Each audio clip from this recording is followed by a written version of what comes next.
Fox Sports. We are Fox. We are Wisconsin.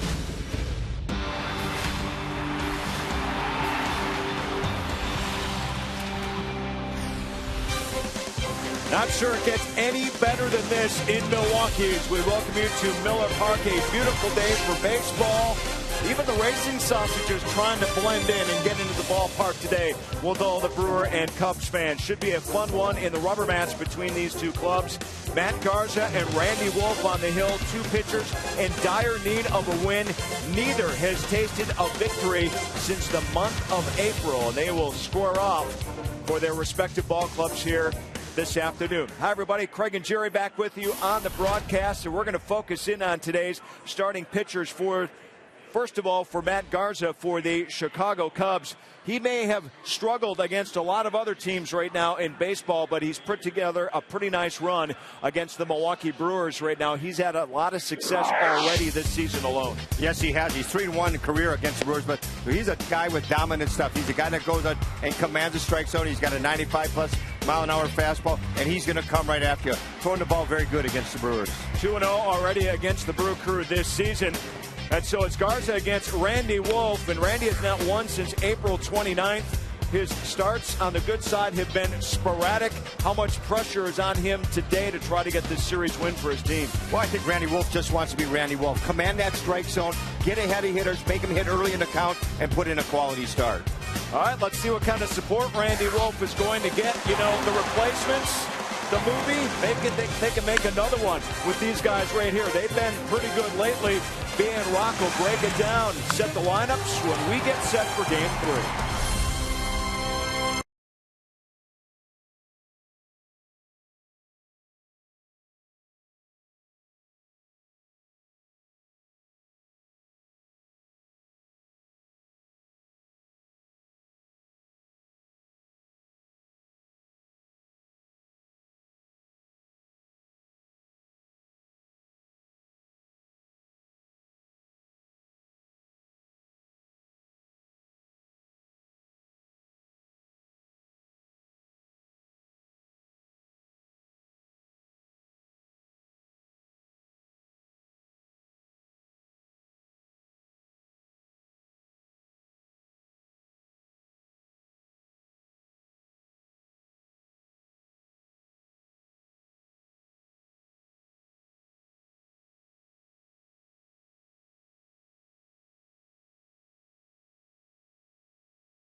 Wisconsin is presented by Menards. Save big money on all your home improvement needs at Menards. By Miller Lite, because when friends come together, it's not just a good time, it's Miller time. By Toyota. When you choose Toyota, you get a lot for less. Toyota. and by AT&T, the nation's largest 4G network. AT&T, rethink possible.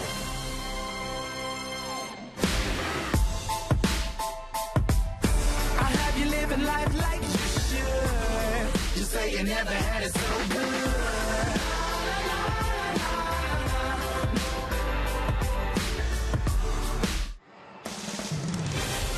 Fresh faces making contributions. Guys like Cody Ransom, the Brewers shortstop. Nori Aoki in his first season as a Brewer had 3 hits last night. And of course, Taylor Green, what a memory from last night's game. Green hitting his first ever major league home run. It was a pinch hit 3-run homer. And hi, everybody. We welcome you to Day Baseball at Miller Park alongside Bill Schroeder. I'm Brian Anderson. Great to have you with us today. The Brewers have a chance to win the series with a victory today. It'll be Randy Wolf against Matt Garza. But it is the fresh faces, Rock, these new players on the scene that are making the most of their opportunities as the story. First of all, happy birthday. You see the graphic up there, 41 years old. Thank you. You look good. Thanks, man. I appreciate that. Congratulations, yeah. Graphic and everything. But you're right. I mean, some of the guys that are really making a big splash right now with the Brewers are guys that a lot of people haven't heard of. Nori Aoki, he didn't get a whole lot of playing time early in the season. He was just biding his time. Ron Renicky right now forced to keep him in that lineup. He's been outstanding, covering a lot of ground in the outfield, getting the base hits. He's got that average up around 300, so Aoki has certainly made an impact. Cody Ransom picked up off of waivers from the Diamondbacks after a couple of injuries to Gonzalez and to Cesar Torres, but you knew he was going to play good defense, starting to really swing the bat well, driving in some runs, making an impact. He got a big base hit in yesterday's ball game, and a guy that I kind of really have been following for a while now. We've seen him in spring training quite a bit. Martin Maldonado. Anything this guy does offensively is going to be a bonus because he is one heck of a catcher.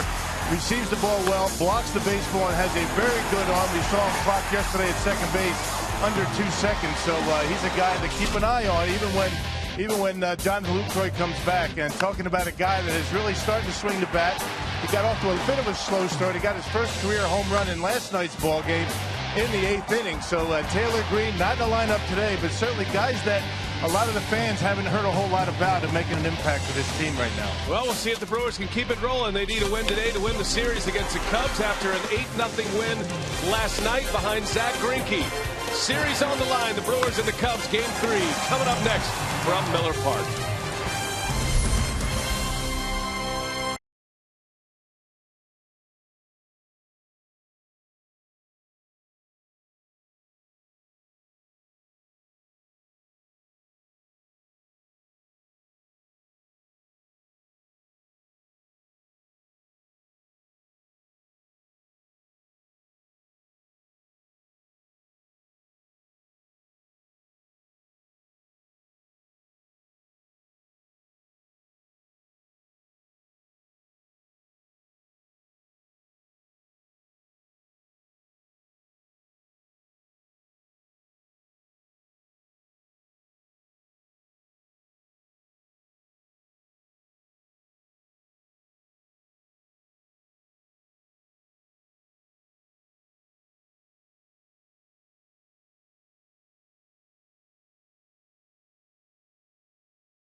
Today, and we welcome you from Miller Park. Brian Anderson, Bill Schroeder, Mark Kincannon.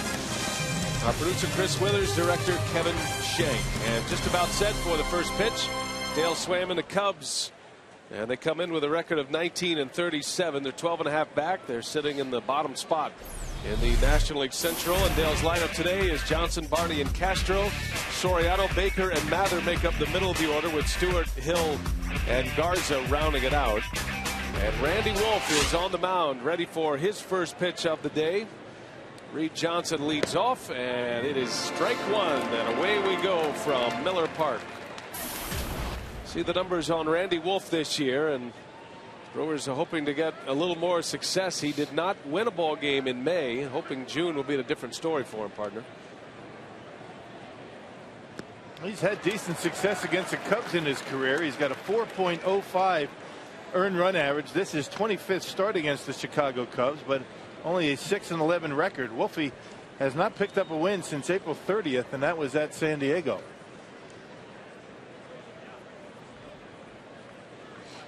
Wolf faced the Cubs on May 11th and went 6 shutout in that game as Johnson fouls one away. It's one of his better starts of the year. That was right here at Miller Park. It resulted in a Brewer win in 13 innings, although Randy Wolf did not factor in the decision in that game.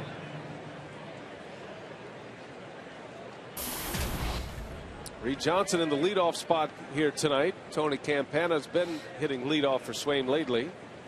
Left-handed hitter. Swaim going with a matchup against Randy Wolf. And Dale Swaim throwing 8 right-handed bats in his lineup today, including Matt Garza. You know, Randy Wolf has had a tough time against lefties this year, a .338 batting average against lefties.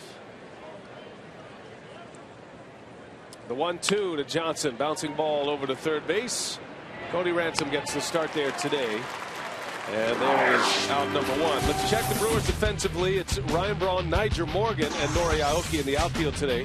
Ransom moves from short to third. Masonette at the shortstop position, with Weeks and Hart on the right side of the infield. And George Kataris doing the catching, as he normally does with Randy Wolf on the mound. Our Menards Brewers defense, 4-man umpiring crew with Paul Schreiber calling balls and strikes. Mike Everett is the crew chief at third base. And strike one to Darwin Barney. Now that's the story for the Brewers coming in. Whether Aramis Ramirez was going to be healthy enough to play, has a quad strain. And Ramirez is missing his 5th consecutive game, hoping to get him back in the lineup tomorrow. Yeah, Ron Renicky feeling maybe the day game after the night game affected him as far as a comeback. It's possible he could be available. Barney sends one to right, but Aoki right there on a slicing line drive. 2 outs in the inning. Speaking of Ron Renicky, we had a chance to hear the manager's thoughts on his starting pitcher today, Randy Wolf. I want to see that command that we saw from him last year, that he's had really basically his whole career. And that's why he's such a good pitcher. He's got life in his fastball. And I know people say, well, he doesn't throw that hard, but you still can have life. And when he throws 88, 89, he still can throw the ball by a lot of people. But he's got to pitch inside. He's got a nice little cutter he throws in, buries that in on him.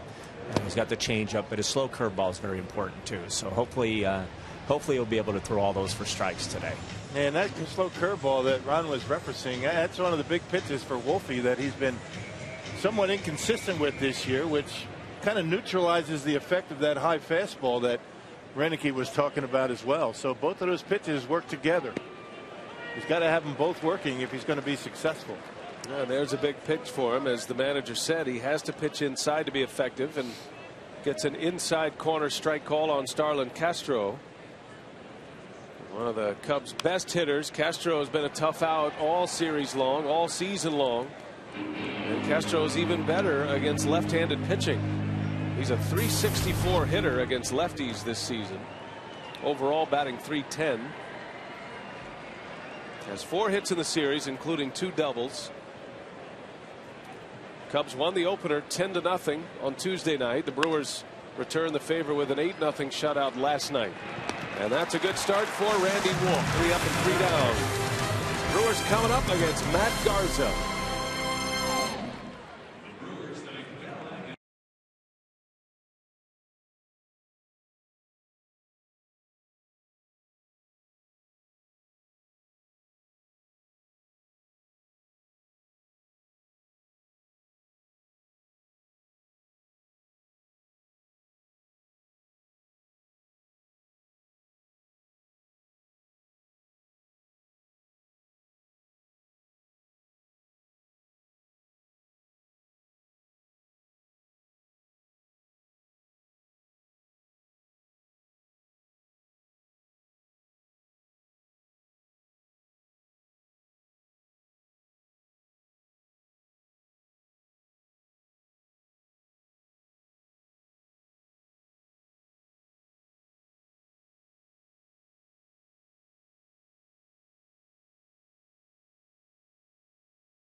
face. Ron Renicky hoping for a series win here today. In the final game of the series against the Cubs, Nori Aoki will lead off for the Brewers.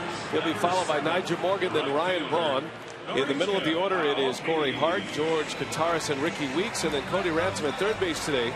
Mason at short, and Randy Wolf rounding out the Piggly Wiggly Brewers batting order. And there is Matt Garza. He's a guy that brings no-hit stuff to the mound every time he pitches, and can be tough, especially when the shadows are as they are during day games at Miller Park. Yeah, relies on his fastball quite a bit. 2 starts against Milwaukee this year. 1-0. He's given up 1 earned run in 13 2/3 innings. He was very good his last time out against the Giants. But 2 starts before that, he got hit around pretty good. Give up 12 earned runs in 8 innings of work. Check the defense behind Garza for the Cubs. Alfonso Soriano, Joe Mather, and Reed Johnson in the outfield. Stewart, Castro, Barney, and Baker go around the horn. Baker getting his first start of the series. And Coy Hill, a switch hitting catcher, is behind the plate for Matt Garza. Steve Clevenger has started the first 2 games, and Hill gets his chance here today in the finale of the series. Norichika Aoki leading off for the Brew Crew. 3 for 8 in the series, all 3 hits coming last night. Had a couple of doubles in last night's game, did Aoki. And Renicky rewards him with a spot back in the order and back at the top of the order today for Renicky. It was interesting, prior to the game yesterday, Renicky had Gomez leading off and Aoki batting second, but he made a late switch, reversed those 2. Yeah, it worked out well, didn't it? Aoki was on 4 times yesterday, including an intentional walk. Aoki scored 2 runs in yesterday's game. Something you always measure a good leadoff hitter by, getting on base, scoring runs. I guess if you're Ron Renicky, you want a guy that's going to be more apt to make contact. Aoki, a very tough hitter to strike out. Most of his success this year, Aoki, has come against lefties. So the Brewers would like to see a little more offense against right-handed pitching, and that'll secure more playing time for Aoki. He's done a nice job, though. Remember, he's learning all of these pitchers, all of these ballparks for the first time here after a successful career in Japan. Garza finds the inside corner, and it's 2-2. That's pretty much what you're going to get out of Matt Garza. He'll throw a slider from time to time, but he relies on the fastball quite a bit. He's got a good one when he locates it, and he keeps it down pretty well. 2 balls, 2 strikes on the Brewer leadoff hitter. And a little half swing. Did he go? No, he didn't, says the crew chief. Aoki able to check it, and it goes to 3-2. Close one. I think it's got to be a little bit tough to see right now with, you know, everything, the pitcher and the hitter in the shade, and then what you see in the background, the batter's eye is all bright sunshine, so makes it tough on the eyes. Aoki serves one into left field. Soriano closes and makes a catch for the out. Had him well positioned for out number 1. And here comes Nigel Morgan, another left-handed bat in the lineup. Morgan has found a home run stroke here lately. Friday night he went deep in his first at bat. Tony Plush back, and then Sunday did it again. Pretty much the same spot. One a slider, one a fastball, goes down and in. And Nigel able to get him out of here down the right field line. Both home runs were solo shots. You might remember in a game in April against Garza. Garza almost went the distance, but Nigel Morgan thought about bunting. He made mention of it after the game. The Brewers were down at 1.6-0, eventually 8-0. So Morgan didn't feel like a bunt was appropriate at that point. But Garza has had all kind of troubles throwing the baseball this season and last season. He's got a little bit of the mentals, the yips, when it comes to throwing a baseball to first base. Yeah. So Morgan, you can understand why he would want to put the bunt into play against Garza here today, perhaps. Rolls that one over to third base. And out number 2. Ian Stewart. A nice play on Morgan for the second out of the inning. And here comes Ryan Braun. Well, the Brewers would love to find their home run stroke again. Braun sitting on 14 home runs. Ryan has not homered since the 29th of May against the Dodgers in Los Angeles. Ball home run leaderboard. Yeah, home runs come in bunches for home run hitters, and although Ryan's been able to get his hits, he's continuing to keep that batting average over 300. When he gets hot, he gets real hot, and he can hit some home runs.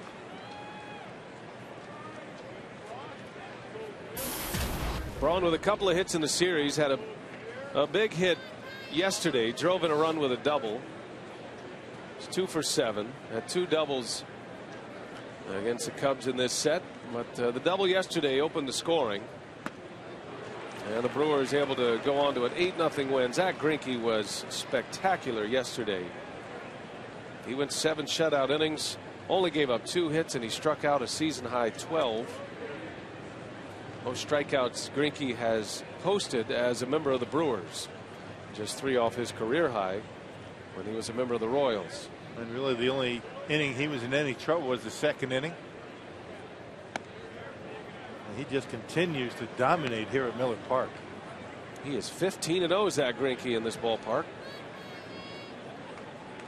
And he gave a number of explanations on why he has success here, but the funniest of which came when he said it's because of the coffee, the controlled coffee.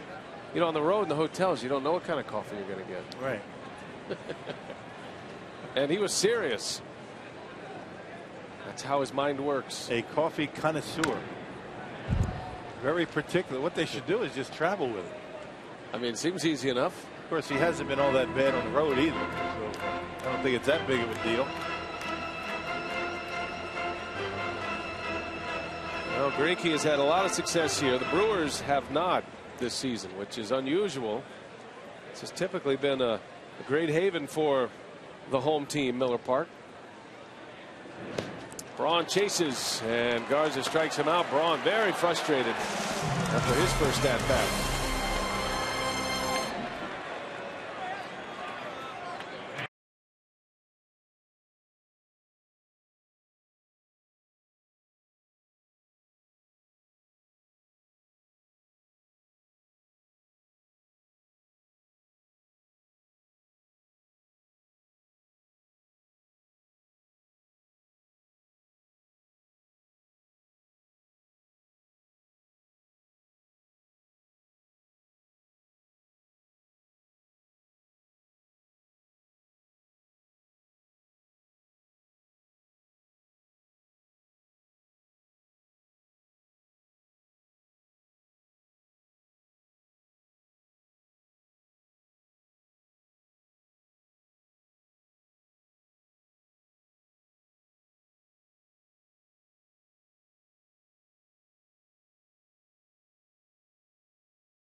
You're comfortable at home because, I mean, you wake up in your bed.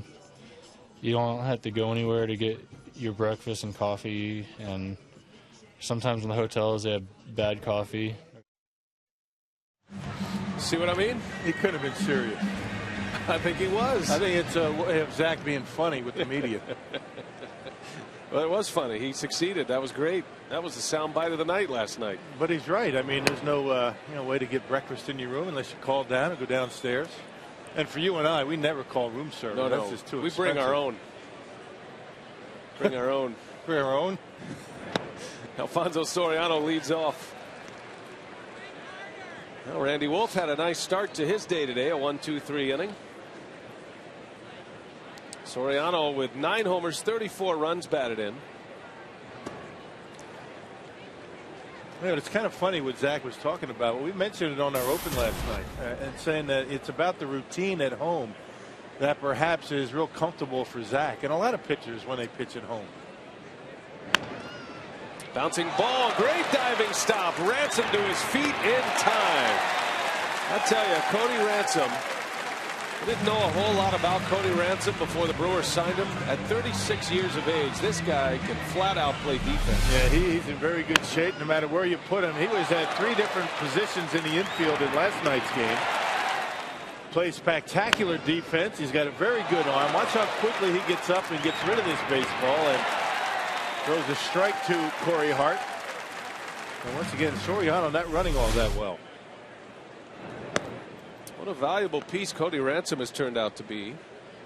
As Rock mentioned, Alex Gonzalez on the disabled list. He's out for the season after ACL surgery. I saw Alex today. He's headed back to Miami. He's going to be basically separating from the ball club for his rehabilitation. Cesar Izturis is still on the DL. He might be a couple more weeks, according to Ron Renicky. And so the Brewers going deep into their shortstop ranks, so deep they had to go into the Arizona Diamondbacks shortstop ranks. That's where they got Ransom. So you got 2 guys on the left side of the infield today. Essentially, the shortstop that was 3 deep on the Brewers list to start the season, Edwin Masonette, and then Ransom, who the Brewers acquired from the D-backs after they took him off their roster. And both are versatile. Both can play multiple positions. Masonette, a shortstop by trade, could certainly play third and second. He played a little outfield in spring training. Same goes for Ransom. Wolf strikes out Jeff Baker for out number 2. Well, the replacement parts had a good, successful night last night, but it really boiled down to the headliner, Zach Greinke, and he set the standard in last night's shutout win. Yeah, 2 games, both 2 base hits, I should say, both doubles, 1 in the second, 1 in the third, and he retired the minimum. He faced the minimum after that. 2 walks, 12 strikeouts, and he was in complete control. He only walked 2, both coming in the second inning. A 30-pitch second inning was the only reason that he only had to go 7 innings last night. Now the Brewers continue their home success against the Chicago Cubs. As we mentioned, Greinke goes to 15-0 lifetime at Miller Park, 4-0 this year, and the Brewers have won 11 of their last 13 games. They're 11-2 against the Cubs here at Miller Park this season. These 2 teams will not play each other until the end of August. This is the 3rd series of the year between the Cubs and the Brewers, and we won't see the Cubs again until a series at Wrigley Field in late August. Only 2 trips to Wrigley this year, but 3 trips to Chicago. The Brewers go to play the White Sox, the Southsiders, end of the month.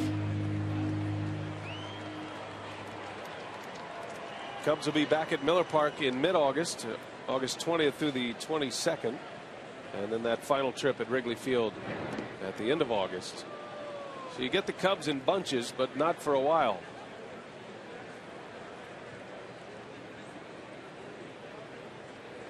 Who knows what the Cubs will look like when the Brewers see them again.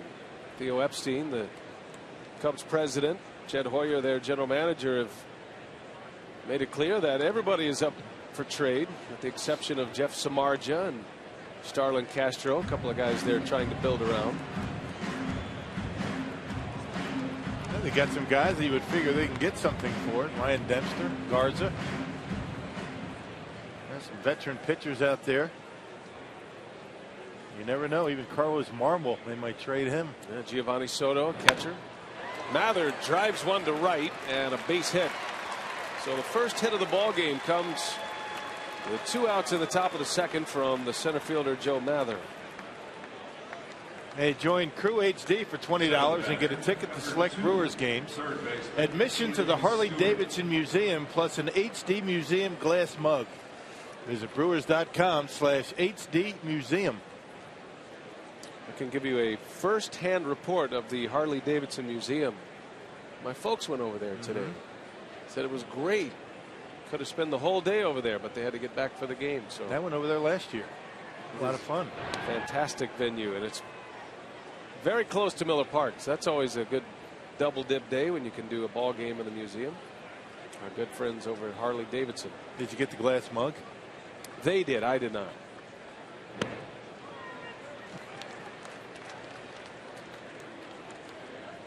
How's your glass mug? Runneth over? It's empty right now, unfortunately.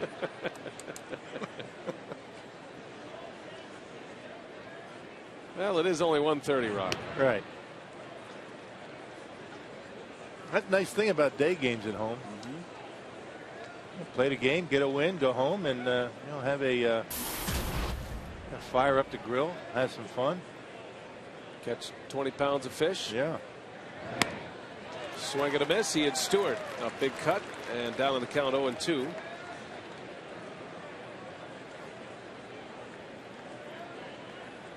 What's the fishing report, by the way? How are things going so far on the boat for you? It's been great. Nice. The bass have been biting.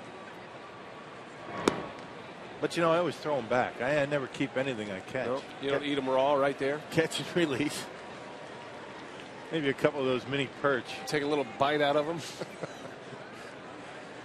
Catch and release. That's what I believe in. That's nice. The sport of it. Catch them later. Nothing like it. Wisconsin in the summer. Yep. Good fishing. Inland lakes, Lake Michigan. I know Yuko's out to Lake Michigan quite a bit. He says the salmon are going crazy out there. Oh, it's good. He always, Bob Uecker always brings some salmon in for us. Has the chef whip them up. It's always good. It is great to be in Milwaukee in the summer. And of course, Summerfest is right around the corner. One of the best concert series you'll ever have. Best outdoor music venue, Summerfest. Say hey to our good buddy John Bowler, putting the finishing touches on Summerfest. That's coming up in July.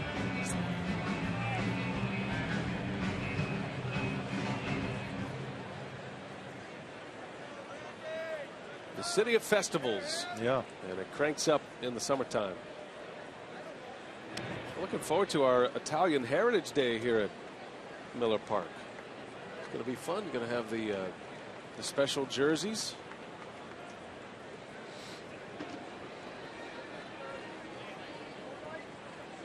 Wolf checks on Mather. He's back. 2-out base runner for Ian Stewart. Count is 2-2. How do you say Brewers in Italian? Yeah, I have that. I don't know how to say it, so I don't want to go out there just yet. Just go for it. I need to read it. There's a swing and a miss. Thank you, Randy Wolf. 2 strikeouts for Wolf. 2 scoreless. Corey Hart will lead off when we come back. They'll score at Miller Park.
second inning.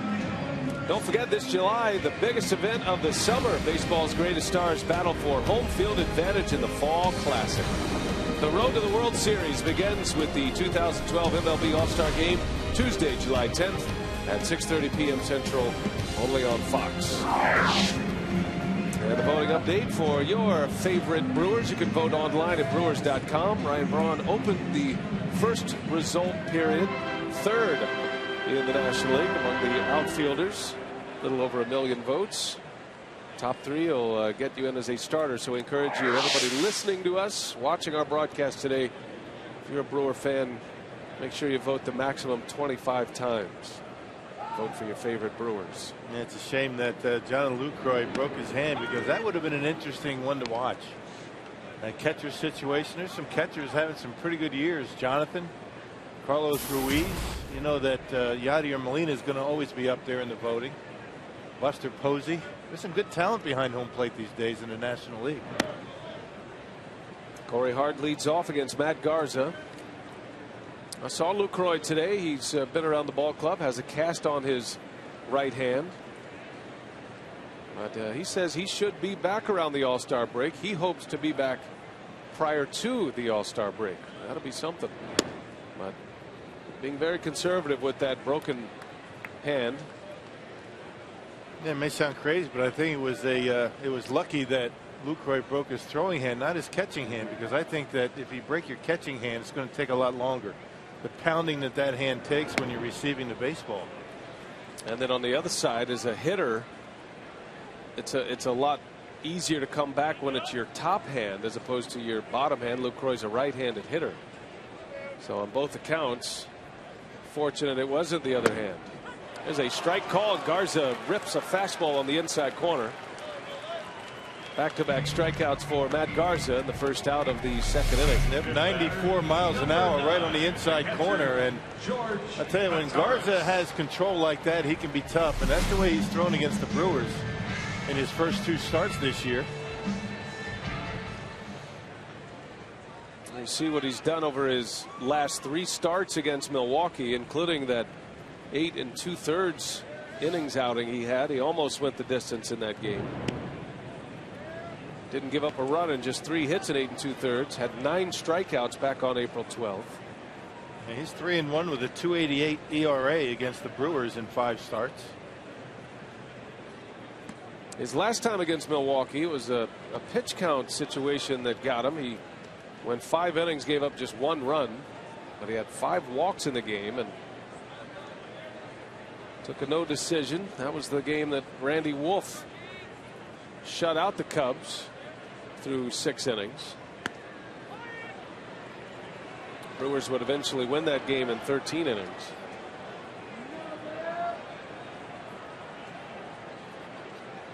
Beats ball is loose.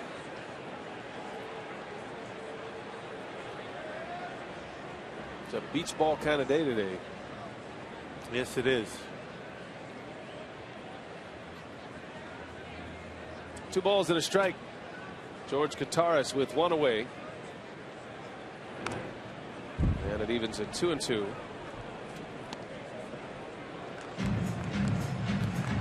Kataris has been nursing cramping in his hamstring, and it has cost him a few starts potentially. Martin Maldonado getting the bulk of the work right now behind the plate. But Kataris still able to get back there for Randy Wolf. He's still not running well. And you'll notice when he runs, if he has to let it loose, he takes very short steps, a lot like Carlos Gomez, trying to protect that hamstring.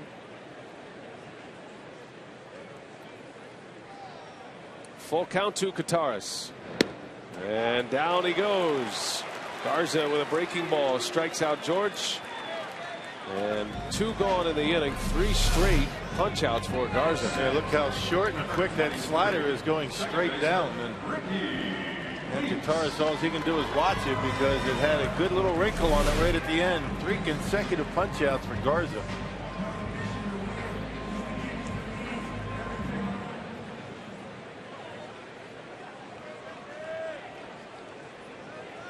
Two gone here is Ricky Weeks.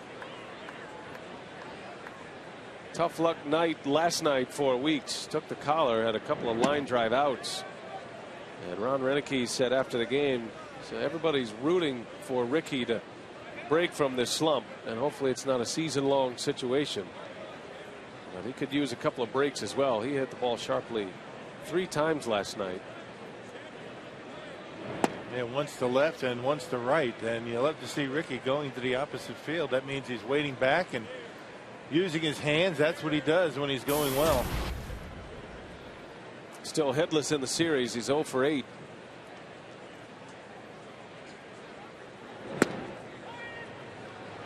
Ricky doesn't talk much about it. He doesn't talk much anyway, but you have to imagine this is one of the more frustrating moments of his career, professional or amateur. He's always had a lot of success. Up to this point, the frustration has really been about injuries and staying healthy. Weeks is healthy, but he missed significant time last year with that ankle injury. Came back, which was impressive that he was able to come back, but wasn't the same hitter when he returned after a significant layoff. Not just rusty, you know, going into the postseason. And then went into the entire offseason. But I thought he swung the bat well this spring. I mean, he really was paying close attention to his swing, trying to, you know, get rid of some of the bad habits that he had at the end of the season last year. And he swung the bat well. He looked like he was poised to have another all-star season this year, but things have not turned out that way. Hard to explain. Baseball is a hard game. Popped him up. Jeff Baker in foul territory, and that's the inning. Matt Garza has retired 6 in a row. Had 3 straight strikeouts at one point.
Randy Wolf and Matt Garza hooked up in a dandy early. 2 innings in the books.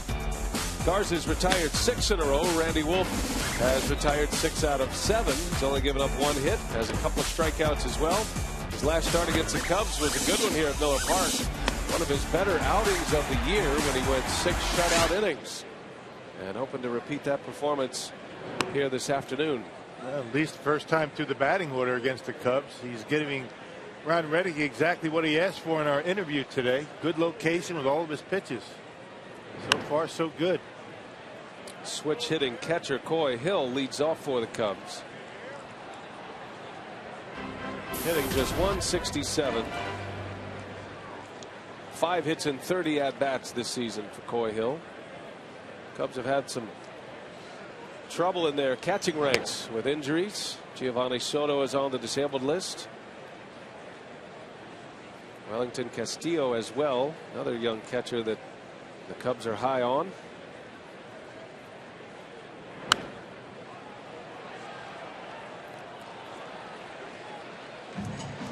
Check out Randy Wolf's numbers over his last 6 starts against Chicago. All coming as a Brewer. A 1-3 record and a 2.27 ERA. So pitching well, but not winning much. Well, it's a matter of run support, it looks like. Every now and again, he'll have one of those outings that he gives up some runs, but for the most part, he's thrown well against Chicago. And when you look at the numbers for the Cubs against left-handed starters this year, the worst record in the National League, they're only 2-11 against lefties. Full count pitch. High fly ball left field. Braun with room on the warning track makes a catch for the out. Gives us a chance to look at our carsoup.com email the booth question talking about Zach Greinke and his routine. James in Darlington wants to know, is it routine that there are so many family ties each year within the draft? Is it routine meaning, do you see that often? I remember when the young Bill Schroeder was drafted by the Brewers a couple of years ago, and a lot of the managers, was it 5 of the managers this year in baseball had kids that were drafted. They say it's 4. There again, I'm doing math again. Ryan Ripken was a 20th rounder selected by the Orioles. And Tate Matheny, Mike Matheny's. It is 5. I was right. Yeah, these are just notable names here we're talking about. You're right.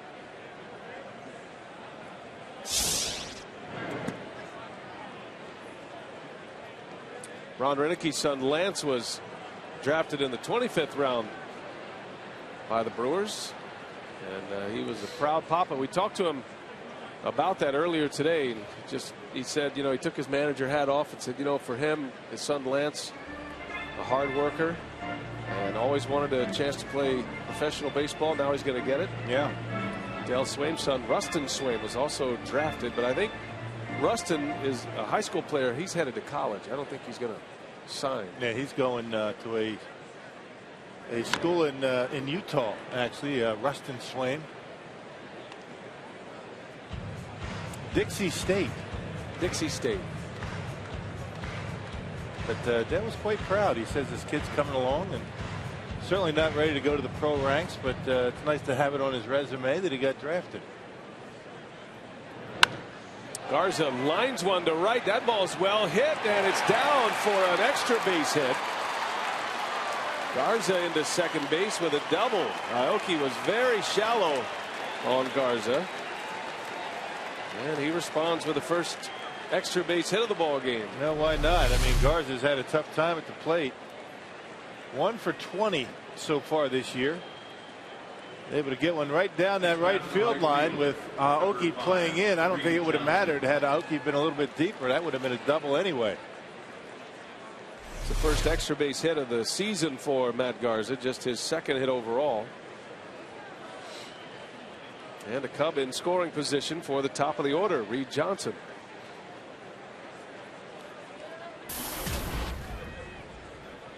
Johnson grounded out his first time up, hitting .256 with a couple of home runs and 9 driven in. Getting back to that question about family ties in the draft, I think that happens just about every draft. But I think we're talking about it because of Ron Renicke and Dale Swaim's kids. I think you see that a lot. Right. Organizations, drafting the kids of somebody in their organization.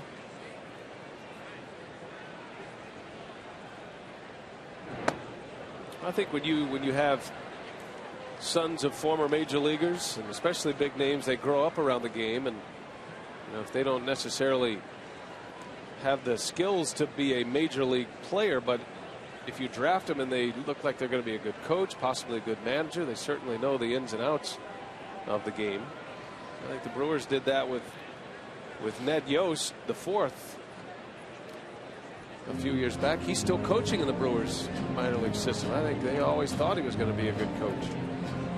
Quick trip to the mound for George Kataris.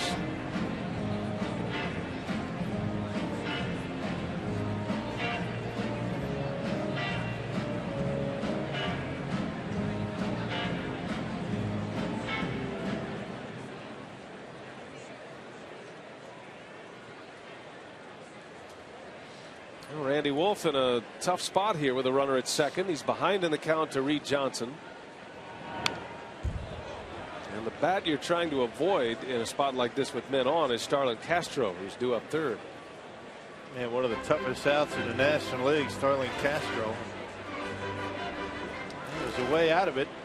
Randy Wolf just threw that fastball right by Reed Johnson. He fouled it straight back, but a high fastball at 89 miles an hour. That's the effect of being able to throw off speed for strikes.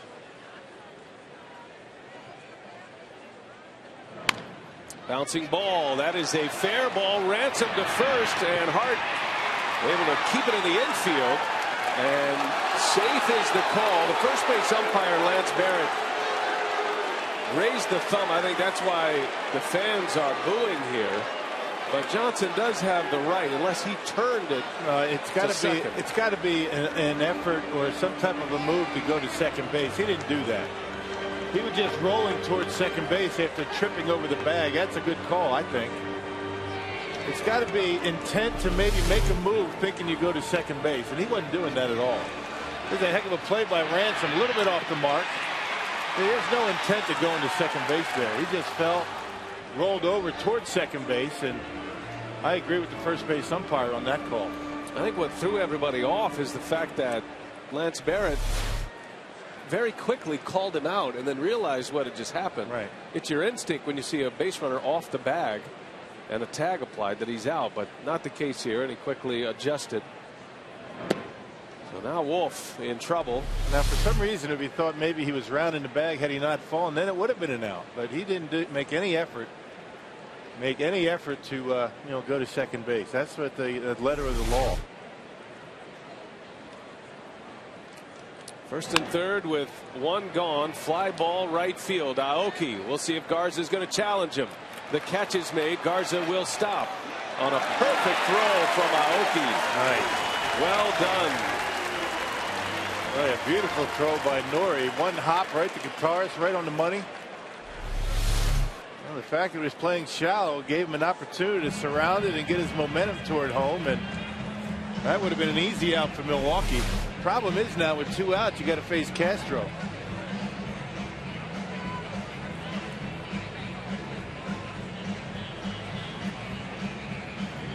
Next batter, number 13.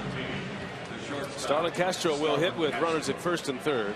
And by the way, in the middle of that call and that strange play at first, how about a nod to Cody Ransom once again, who saves a run with a diving stop down the line, almost turned it into an out. And Corey Hart getting off the bag, making sure the ball stayed in front of him. Brewers defense is much improved the last 3 weeks.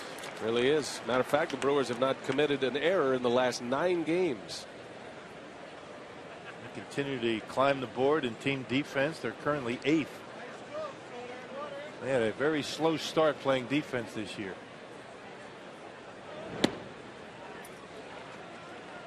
Now, this is a tricky hitter for Randy Wolf. Castro rarely walks. He's only walked 6 times this year. But he flat out hits, and he can hit inside the strike zone and outside the strike zone. He's a bad ball hitter if there ever was one. And he hit a ringing double last night in the right center. He uses the whole field. I can only imagine what kind of batting average this guy can put together when he learns his strike zone. He's only 22 years old. Last year, Castro was the hits leader in the National League as a 21-year-old. Curveball had him fooled. Here's Ransom again. And that's that for Randy Wolf. Well done. Brewers playing good defense and a scoreless inning for the Howler.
Wisconsin is presented by Piggly Wiggly, the official supermarket of Fox Sports Wisconsin. By Ho-Chunk Gaming Wisconsin, your ticket to more. And by Marshfield Clinic. Don't just live, shine. And we invite you to set your compass due north on Fox Sports Wisconsin. This week on Due North Outdoors, it's a remarkable story of a U.S. Marine. Watch Due North Outdoors tonight, 6 p.m. only on Fox Sports Wisconsin. Good crowd today. And the homestand continues tomorrow. Padres coming in for a 3-game series beginning tomorrow, and it'll be a 9-game homestand over 10 days when it's all said and done. The Brewers would like to turn it into a winning homestand. Oh, thanks, Bernie. See, I don't mind birthday wishes from Bernie. From mascot? From a stuffed mascot. Now, how did he know it was your birthday? It is my birthday today, and I'll tell you what, Rock and I, we used to have an agreement. We like to let birthdays slide under the radar, but no longer. So when September 7th comes around, look out. We're going to have a full-blown festival. You are giving me way too much credit for all this. I really. I think a birthday graphic and Bernie holding up a sign is just about enough. I did that too. But I do appreciate the efforts of Renee Hoffman. That's the only person that I told. She decorated the booth, and that's nice. See, that's nice. And that's the only person I told. Got cakes coming in. Cakes. Lorraine brought a cake in. That's nice. Bernie Brewer with, birthday wishes, and I'm getting blamed for all that. Getting credit for it, actually. I don't wield that kind of power around here. You know that. Well, we're looking forward to September for a number of reasons. As Cody Ransom takes a strike. Think about Bernie holds that sign up, and then he asks our cameraman Jesse, said, "Who's BA?" So then I know it was you. Oh, that's Rock's partner. Oh, you're disillusioned. Bernie's ready to do some sliding today. A birthday slide. How about that? Yeah, couple. Cody Ransom has already had a great game defensively, saving a run. Hits that one high in the air to center, and Joe Mather, almost in his tracks, is there for the out. I didn't know much about Cody Ransom when he came on board when the team was in Arizona, but I'll tell you, his glove is as good as it gets. Making nice plays down the line. We've seen him make a nice play today. No matter where you put him, third base, shortstop, he played second base a little bit in yesterday's ball game. He's not going to hurt you defensively, and that's a good play, saving a run. Corey Hart coming off the bag. So Cody Ransom, one of the reasons why the Brewers have been able to play errorless baseball for the last 9 games. That's been a nice find for Milwaukee. Cody Ransom. Edwin Masonette gets the call at shortstop today. Interchangeable parts with Ransom and Masonette. Masonette can play the position as well. He's a guy that will make all the plays out there. Very steady shortstop. What's kept him out of the big leagues is his bat. But he's going to get a chance here, and he has gotten more at-bats than he normally would have because of the injuries to the 2 big league shortstops, Izturis and Gonzalez. And you never know. Sometimes you get a chance and you never look back. Yeah, but the big thing is, if they put you in there, you've got to play solid defense, and that's what Ransom and Masonette have done when they've had their chances. There's a bunt right in front of the plate, and Coy Hill will make the play for the out. 8 in a row retired by Garza. Yeah, for every weekday afternoon games, kids ages 14 and under and seniors 60 and over can save up to 50% on tickets. For details, call 414-902-4000 or visit Brewers.com. Yeah, Masonette was trying to get that ball over toward Matt Garza to make him field his position. We've talked about the struggles that he's had fielding and throwing to the bases. He's made 3 errors already this year. He just deadened that baseball a little bit too much.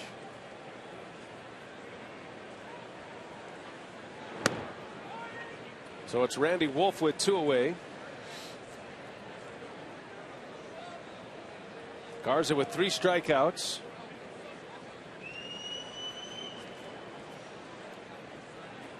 Garza doubled off Randy Wolf in the top of this inning. Randy would love to return the favor here. Brewers looking for their first hit. We saw Ryan Dempster on Tuesday night go 5 perfect innings against Milwaukee. Ended up being a shutout. The Brewers were shut out Tuesday for the first time here at Miller Park.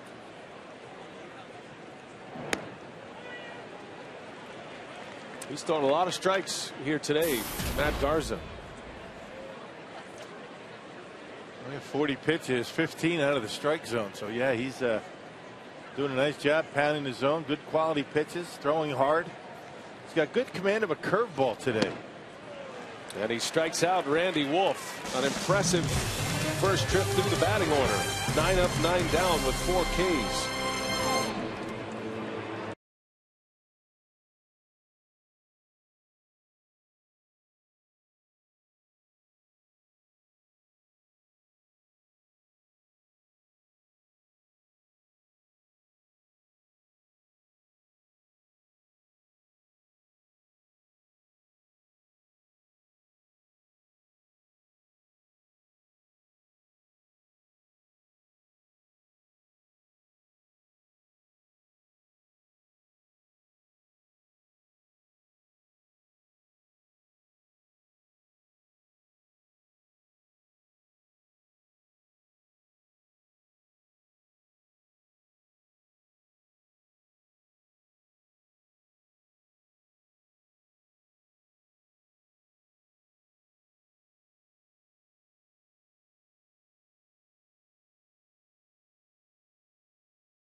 Game is a pitcher's duel here at Miller Park on this afternoon. Matt Garza 9 up, 9 down with 4 strikeouts, 2 of them looking. And Randy Wolf continues to throw well against the Chicago Cubs. Now 9 consecutive scoreless innings, including his last start. He's given up 3 hits, but no walks to go along with a couple of strikeouts. So Randy Wolf, 3 scoreless. Matt Garza has retired 9 in a row. This is going to be a pitcher's duel, you figure. Randy Wolf trying to keep the Cubs down. AT&T trivia question today. Who are the 3 switch hitters in Brewers history to hit at least 20 home runs in a season?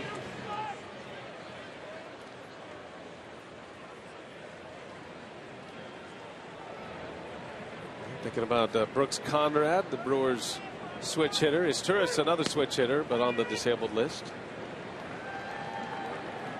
Good question, a fitting question the final day of the Cubs series.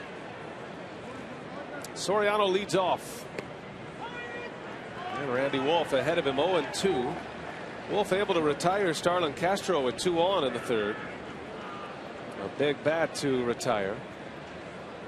As is this one. Soriano has found that home run stroke. He went his first 30 games of the season without a home run, but he has hit 9 in his last 21 games. Homered here on Tuesday night, had a 3-run home run to right field against Gallardo. Aoki is there this time. And Soriano is retired. 1 gone in the 4th.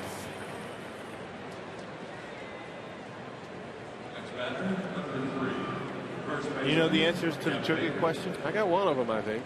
You got one of them. He's in the ballpark. The switch hitting home run hitters.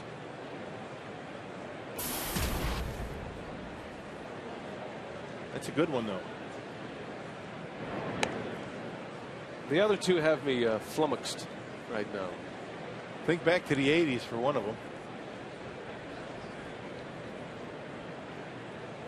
And then the 90s for the other. Yeah. It's all coming back to me now. By the way, speaking of the 80s, the Brewers' next road trip, it's an 80s theme. That's right in your wheelhouse. There's a line drive to center. Morgan is there. And Jeff Baker is retired. 2 outs. Yeah, so all the Brewers players and coaches, we don't fall under that jurisdiction. But if you want to play along, it's an 80s theme road trip. So, of course, when, you know, I walked in today, Jerry and Aaron said, just wear what you're wearing today. That's fine. Yeah, well, that would be my wardrobe. Taking a shot. You know, they say if you keep something in your closet long enough, it'll come back in style. It's true. Still waiting for the leisure suit. I got a couple of them still. So we're on the hunt for some parachute pants and some mullet wigs.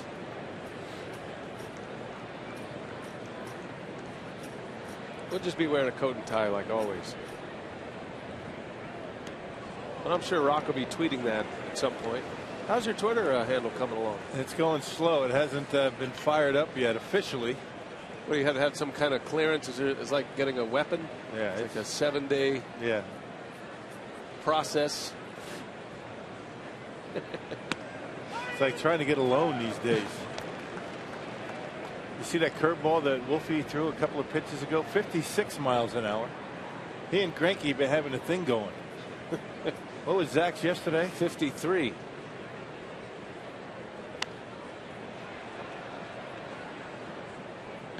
Yeah, you never imagine 2 big league pitchers saying, I bet I can throw slower than you. Greinke threw a 53 mile an hour curveball, then backed it up with a 95 mile an hour fastball. A 1-2 pitch, and he got him. That's the down and in cutter that has made Randy Wolf successful over the last couple of years. And he has found it here today, a 3-up, 3-down 4th inning. To the bottom of the 4th, top of the order coming up.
His first hit here, scoreless bottom of the 4th. Crew of the community Corey Hart Summer Reading.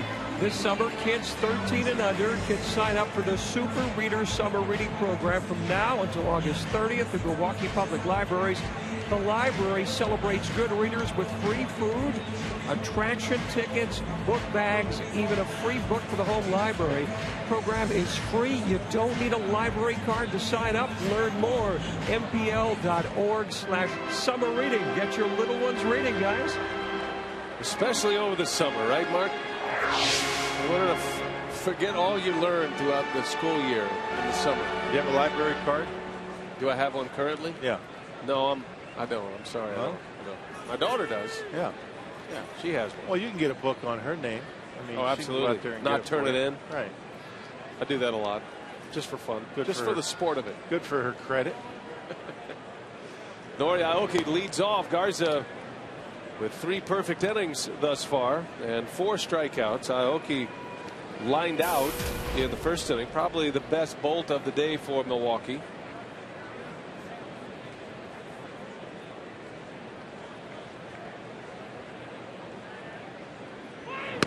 I was asking Aoki about the shifting that has been put against him in the big leagues, and I asked him about shifting in Japan. He says very similar. He said there's a lot of scouting, a lot of maneuvering, positioning of infielders and outfielders. And as Aoki goes deep into right field, did he get it? Johnson is at the wall, and Aoki goes deep. They can't put a position player there. And the Brewers have the lead on their first hit as Aoki hits his first Major League home run over the fence.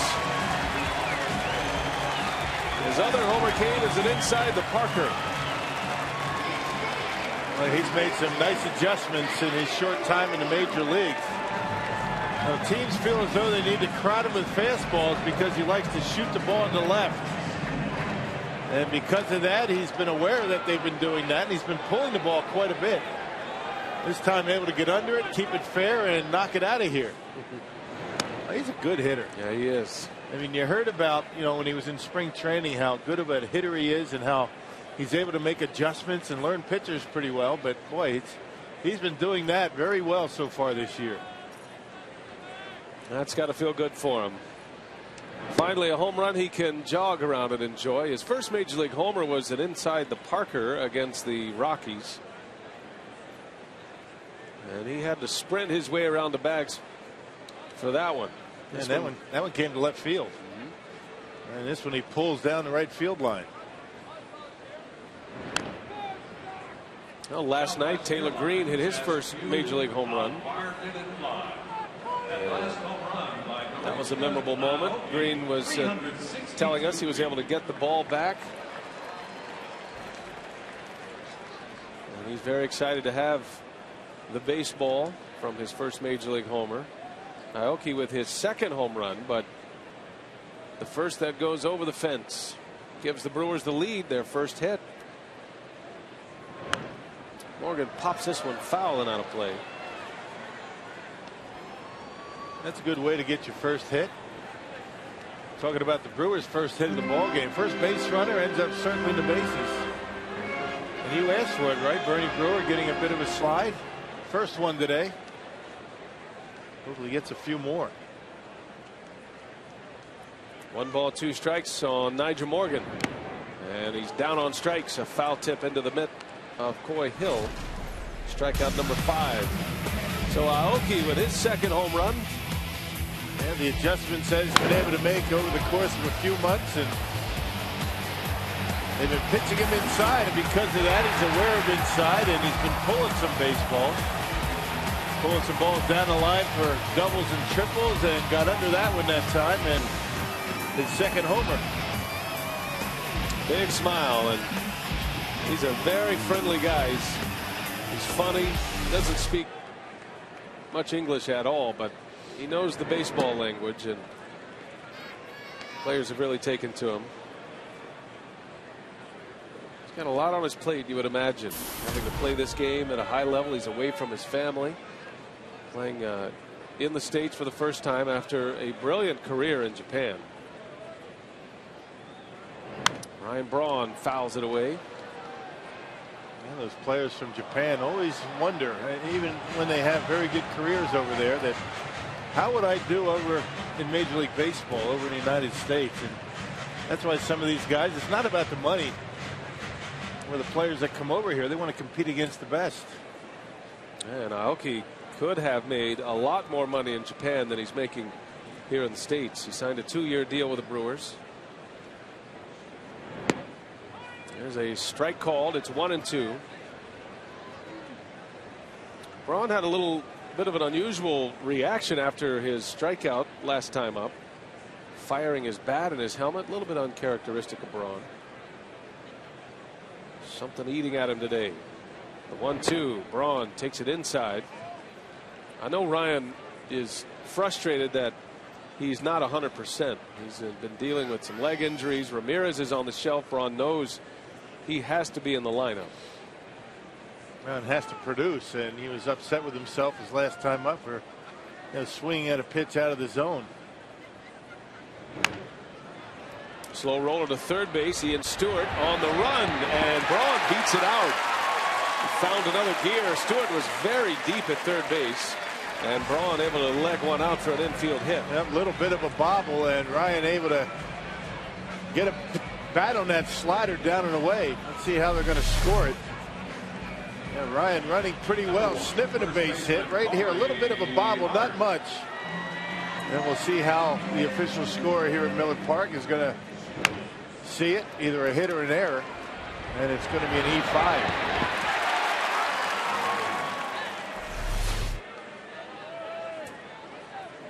So an error on Ian Stewart. And here's Corey Hart now, and that one's down and in. I was just going to say a bunt might be appropriate here.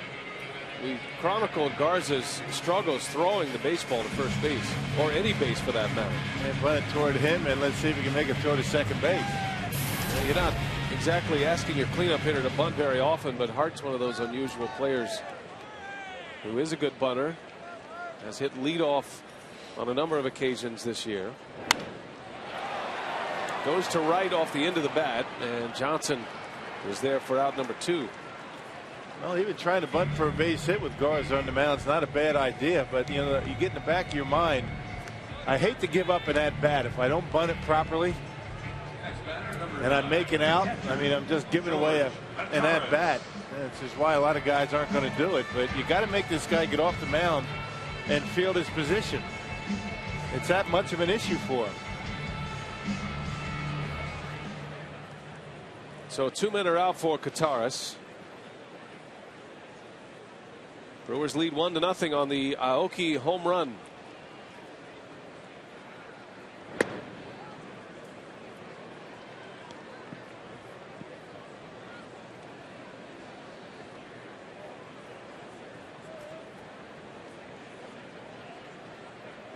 George, a strikeout victim his last time up. Garza threw him a wicked slider and a called strike 3 his last time up.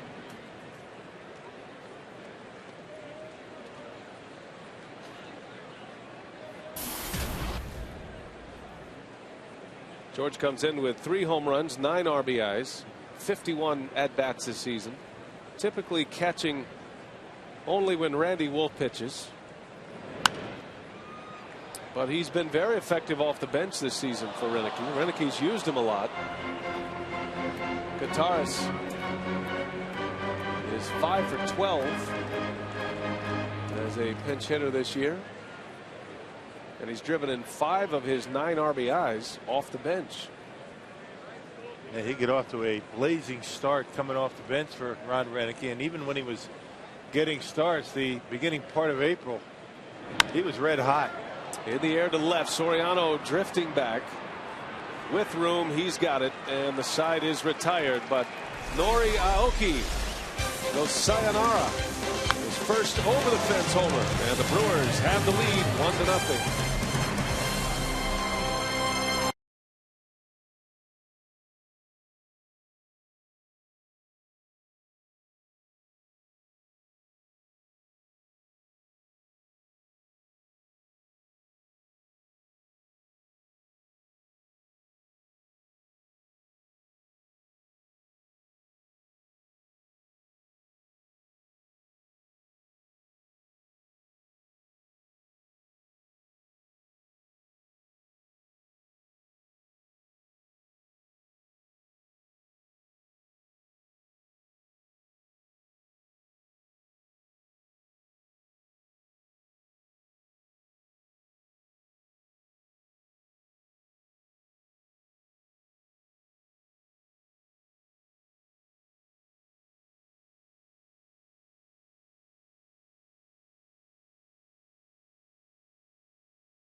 rehabbing from a hip flexor injury, went through agility drills today. He told me he still feels some tightness, but is hoping to go out on a rehab assignment maybe as soon as next week to AAA Nashville.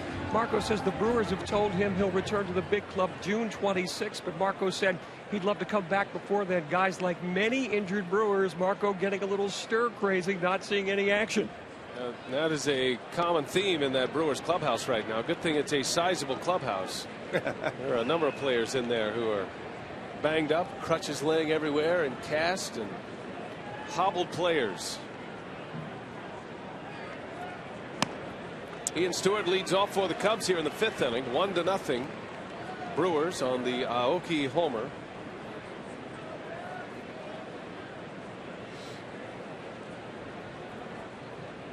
Oh, and 2 the count on Stewart, and down he goes. Randy Wolf strikes out Ian Stewart.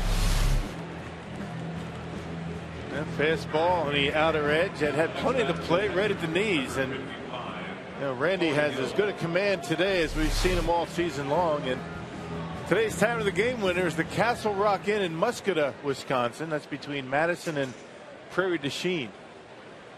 If they call the Brewers in the next 24 hours, they get 40 Miller Lite beer pen tickets to a Brewers home game. This offer, as usual, courtesy of the Tavern League of Wisconsin and Miller Lite. Now, if I'm not mistaken, that is the home of the Morel Mushroom Festival. Is that right? Muscata? Right there, the Mushroom Festival. It's already happened in May. I had no idea. City of Festivals. I just trying to carry that forward a little bit. That's pretty good. Well, next year maybe we'll stop by. You like mushrooms? Sure. You put a festival and a mushroom together, and that's a party.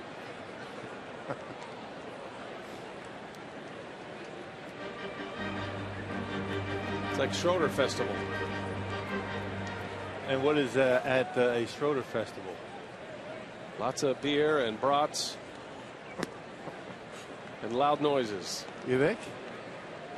Some cigars. Oh, yeah. And a bunch of half-eaten fish.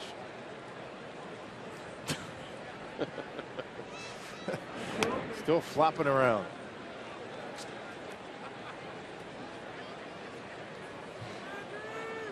Coy Hill in a full count. This is the best Randy Wolf has looked in a while here after he struggled through the month of May. Didn't win in the month. Had him out in front. A changeup from Wolf. And Braun's going to make the call and the catch for out number 2. Hey, the next Brewers homestand is a quick one as they host interleague play, and a visit from north of the border. The Toronto Blue Jays visit Miller Park on June 18th through the 20th. Visit Brewers.com or call 414-902-4000 to get your tickets now.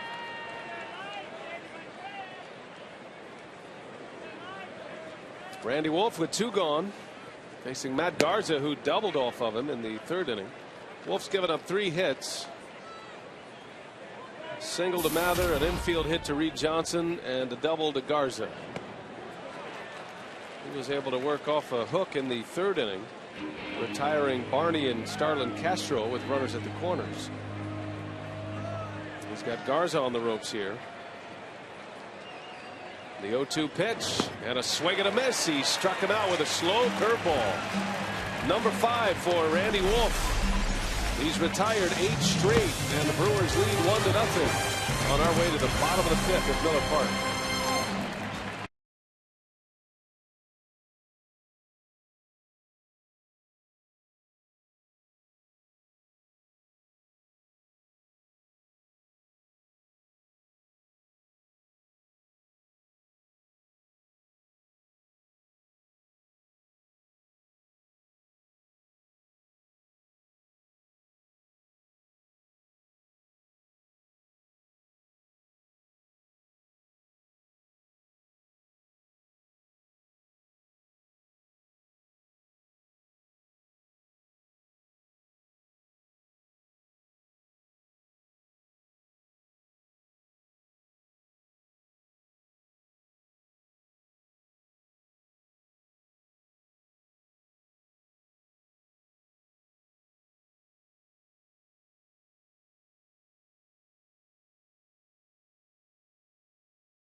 Brewers baseball on Fox Sports Wisconsin today. Great to have you with us. A beautiful day for baseball on a Thursday afternoon. Brian Anderson with Bill Schroeder, Mark Concannon. And a 1-0 Milwaukee lead as we go to the bottom of the fifth. A reminder that this copyrighted telecast is presented by authority of the Brewers. It may not be reproduced or retransmitted in any form. And the accounts and descriptions of this game may not be disseminated without express written consent of the Brewers. Take a look at our AT&T trivia question again. The question was, who are the 3 switch hitters in Brewers history to hit at least 20 homers in a season? And Dale Swain was one of them. He was the first. A 25 homer season in '87. Jose Valentin in '96, and then I beg your pardon. Simmons was the first. Swain was the second. Simmons had 23 in '82.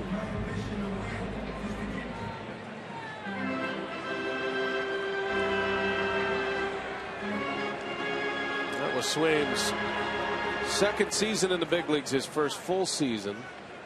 And just a brutal knee injury that he suffered changed the course of his career. Broke his leg going back on a fly ball in left field.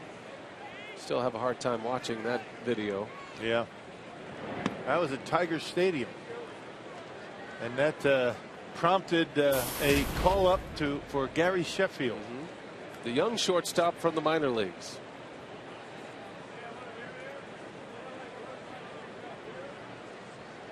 Matt Garza, he's only given up 1 hit, but that was a home run by Nori Aoki. And the Brewers have a 1-0 lead.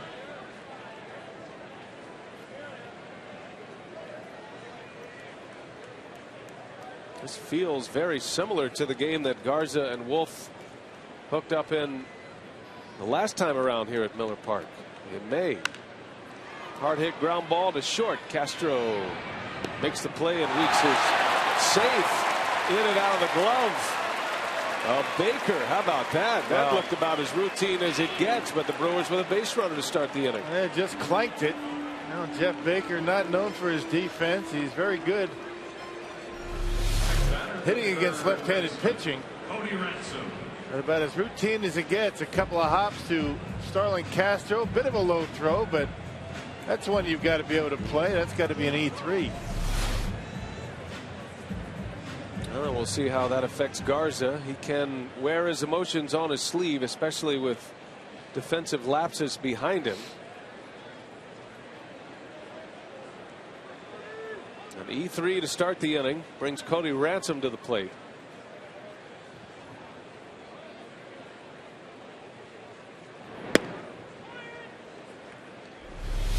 Garza watching this play unfold. Taking a deep breath, trying to calm himself. Well under control there. Yep. Yeah, he's worked hard at it. But you're right. It might be an umpire's call. It might be something that happens defensively, or maybe a base hit. He can get somewhat unglued from time to time.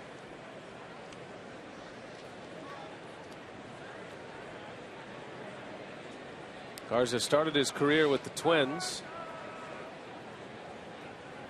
Pitched his way into prominence with the Tampa Bay Rays. And now pitching for the Cubs. It was part of a trade off-season prior to this season, prior to the 11 season, January of 2011. It was an 8-player deal with the Tampa Bay Rays that the Cubs acquired Matt Garza.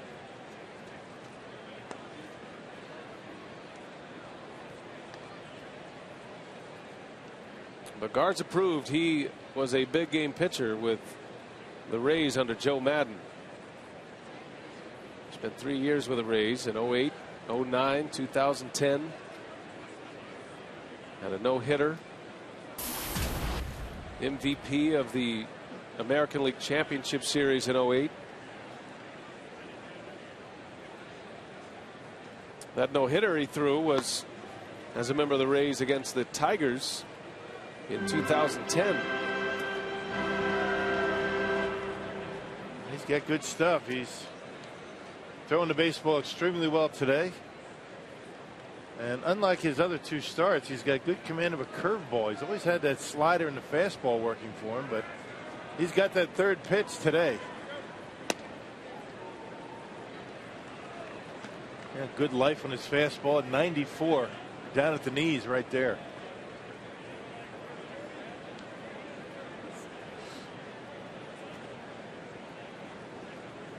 Well, Garza's certainly going to be a pitcher that a lot of teams are interested in. There are a ton of scouts in the ballpark today. The trade deadline is at the end of July.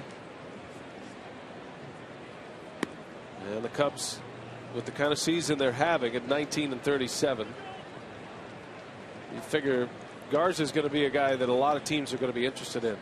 And you know, Theo Epstein and Jed Hoyer, they're going to be able to get a great return on a guy like Matt Garza. Any contender would love to have. Yeah, you would think Garza. that the Cubs are going to be looking to trim payroll, get some prospects, maybe some young players that don't cost as much.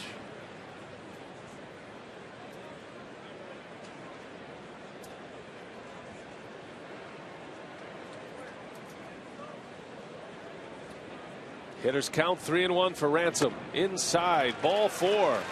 So after the error to start the inning, Ransom draws the walk, and the bottom of the order with a couple of base runners here against Garza. Coy here starting to settle him down.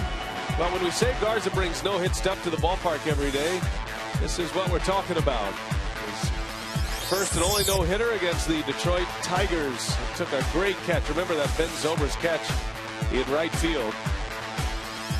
July 26, 2010, Matt Garza no-hitting the Tigers. That was his final year in Tampa. Yeah, when a guy gets to the major leagues, I mean, he certainly has the stuff to be able to throw a no-hitter. It's not necessarily the guys that are household names, starting pitchers, big names, and big contracts. If it's your day, it's your day. Not to say that Matt Garza is not one of the best, but he's a good one. He's put together a pretty good season, but really doesn't have many wins to show for it. Only 2. And Garza 2-4 with a 4.10 ERA. Good bunt. Masonette. Stewart's throw to first. Just in time to get Masonette. So it'll go as a sacrifice. But he was bunting for a base hit. He wasn't trying to sacrifice the runners. And that's something you want to do with the pitcher coming up. Just bunted it just a bit too hard, and Ian Stewart able to make a nice play coming in on a bare hand. Took his time with it. Stewart's had a rough time at third base in this series. Masonette just barely nipped at first base. You don't see many bunts from the 8th place hitter with the pitcher coming up, but it does change the infield configuration for the Cubs. Swaim's going to bring his infielders in with Randy Wolf at the plate. 1 out, 2nd and 3rd in a 1-0 game. The Brewers still have just 1 hit. Yeah, you never know. You might see the squeeze. Randy swings the bat pretty well. We know Garza has trouble throwing the ball to first. You wonder about throwing it home. As long as he's on the mound, he seems all right. Got good command to home plate. Doesn't have very good command to the other bases. And Wolfie has 2 sacrifice bunts this year. Wolf also has a sacrifice fly this year for his lone RBI. And he drives out. Oh, caught on a liner. Throw to third, not in time. Barney makes the play, and Randy Wolf robbed of a base hit and a couple of RBIs. Yeah, kind of a tough break. Matt Garza a bit lucky on that. Barney in on the grass, and the only real way he's going to be able to get it out of is hit right at him, or at least a step and a dive, and that's exactly where it is. It's kind of one step, takes a dive, and he's able to haul it in. Tough break for Wolf.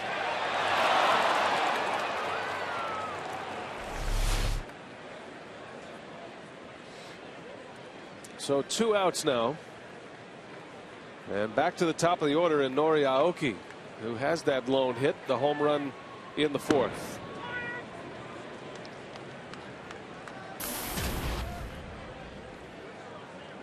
Inning started with an error. Weeks reaching on an E3. A walk to Cody Ransom, the first walk issued by Garza. But now 2 men are out in the 5th. Aoki, they say he bunts through it. The home plate umpire, Paul Schreiber, raises the thumb on him, and it's 0-2, and Aoki disagrees.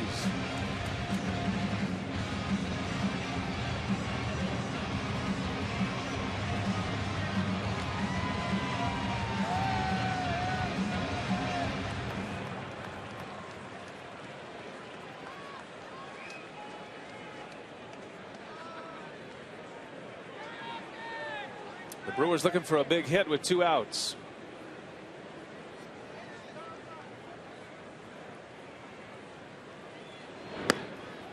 Missed inside, and it's 1-2. Time now for our AT&T Uverse Reverse Replay. Take you back to the 4th, and Marichka Aoki with a home run to start the inning. Second home run of the year. The first time he's hit one over the wall.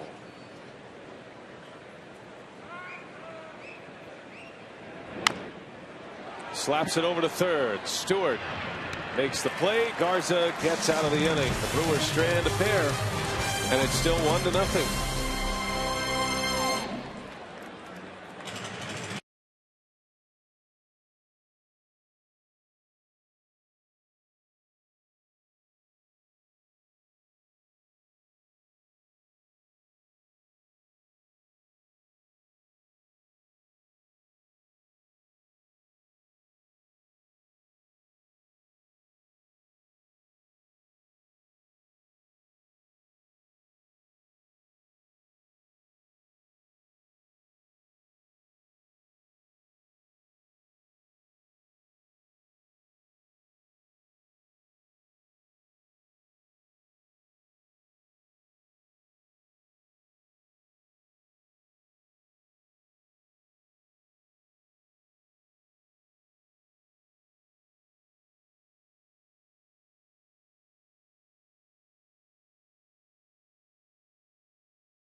Oh, the Cubs. Okay. Pretty. I'll take it. Does she know it's your birthday? I don't know about that. I don't know about that, but it's a good crowd here. It is a big Brian Anderson love fest here today at the ballpark. See what that, and you started it. I did not. You think I'm the only one in this ballpark that knows it's your birthday? Well, it didn't help that Vassallo put it in the notes. 1-0. The Brewers have the lead. Randy Wolf pitching a gem right now, as is Garza, but Garza has given up the home run to Aoki. Wolf back at the top of the order. Reed Johnson leads off. He's 1 for 2. Well, Randy Wolf needed an outing like this, and we'll see if he can keep it going here. The Brewers haven't done much offensively, but they have done just enough at this point to have the lead. And both pitchers, pitch counts in very good shape. Randy Wolf had 81 pitches, and both of them really attacking the strike zone early in the count.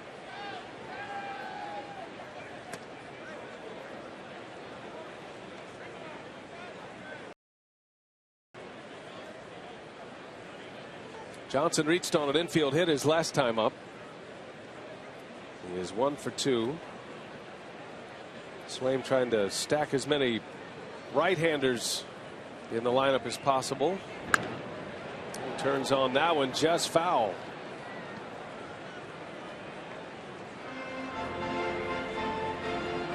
Tell you the one thing that Wolfie has done a pretty good job of. He's always tried to pitch inside, even when he's had a tough time, but he has not been leaving that fastball in out over the plate. When he's missing in off the plate. including that last one. Missing off the plate, you can't get hurt too bad.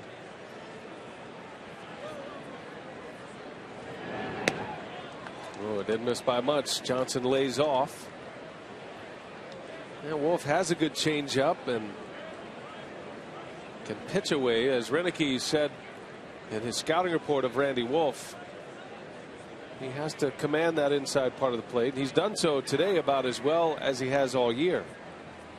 The 2-2, slow curve, misses.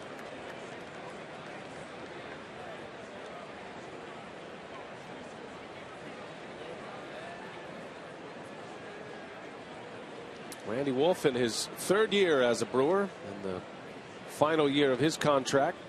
Brewers do have a team option on Randy Wolf for next season.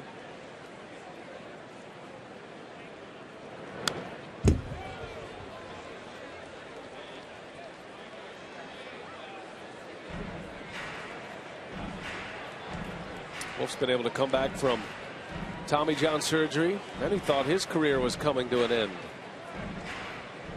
But he has been able to extend a career by at least 4 years, and he's a smart guy. Does his homework. He walks Reed Johnson. A leadoff walk here in the 6th inning. Now the Brewers drafted manager Ron Renicky's son Lance yesterday, and Paul Imig talked to both Renickys about the good news. You can read Paul's story now at foxsportswisconsin.com.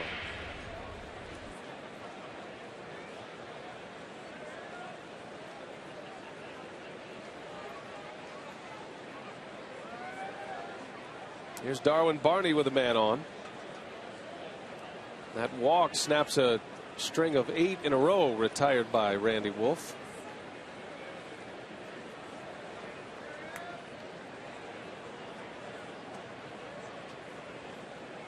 Barney is 0 for 2, both of his outs to right field. Had a line drive out and a fly ball out.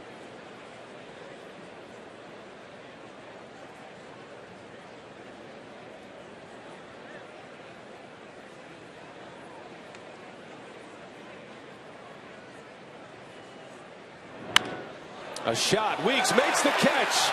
Drops the baseball. Still got time to throw. Not in time. Safe at first. Boy, that was a short double play. Had Ricky been able to hold on to it, he just lost it as he tried to get it into his throwing hand and just couldn't rebound and pick it up. A pretty close play. Masonette goes over and almost got the out anyway. Johnson kind of laid down on the ground as if he knew he was done. And right there, a little bit too far away from him. Masonette almost gets him. Darwin Barney playing coach. And Johnson able to just get back. Well, that's a big one. Instead of 2 outs, nobody on with Starlin Castro at the plate. Now Wolf pitches to Castro with a base runner. And Ricky in his haste to try and get rid of that ball quickly, he just lost it.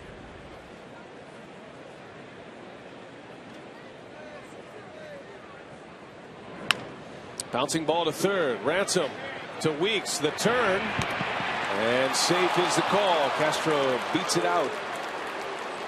Close play at first base. Second out of the inning. On June 18th, as part of Green Week, the first 15,000 fans will get a reusable Sendix red bag. For tickets, call 414-902-4000.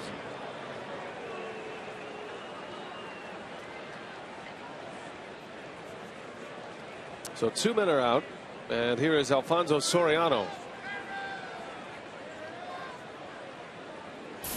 He's 0 for 2 today. So far, Wolf has been able to keep the big bats of the Cubs down. Castro's 0 for 3.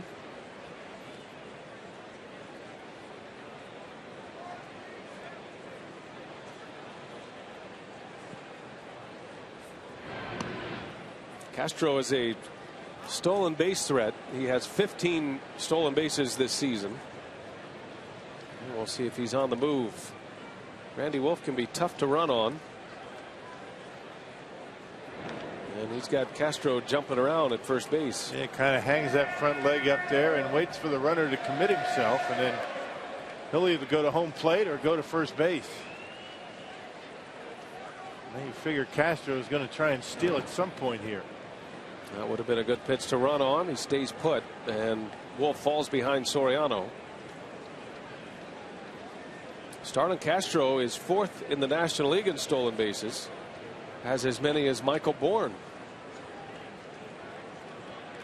Emilio Bonifacio is the league leader with 20. But he's on the disabled list right now with the Marlins. Another slow curve. That one finds the strike zone. A gravity ball for strike one. There's not a slow motion replay there.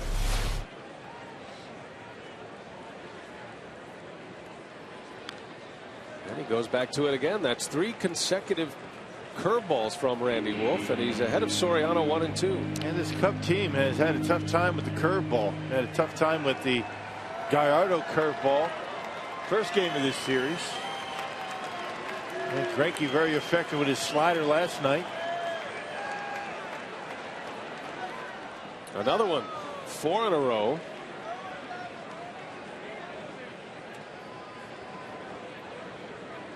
And you can see the wheels in motion for Randy Wolf.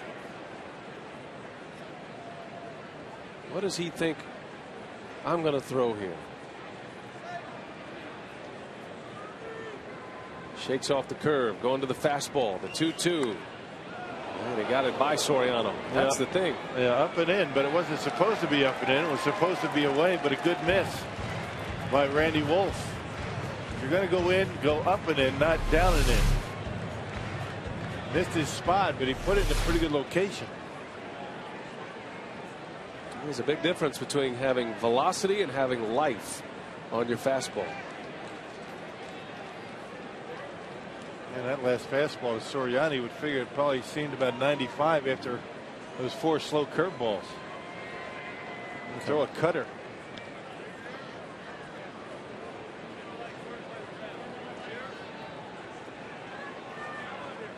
Wolf's fastball has that natural movement that bores down in on a right-handed batter.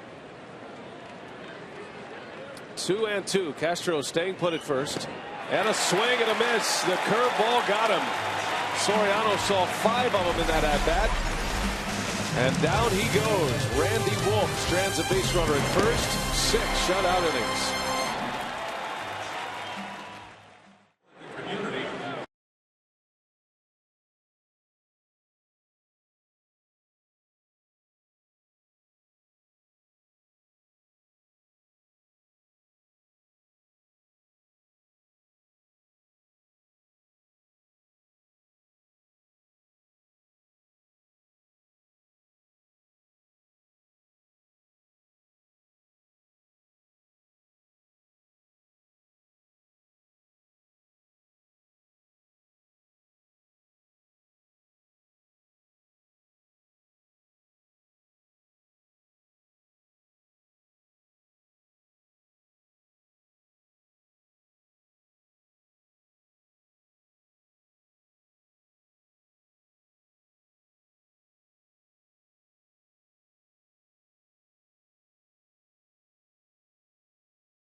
By the Wisconsin Lottery, reminding you to please play responsibly. And by the new Miller Lite Punch Top Can. It's Miller time.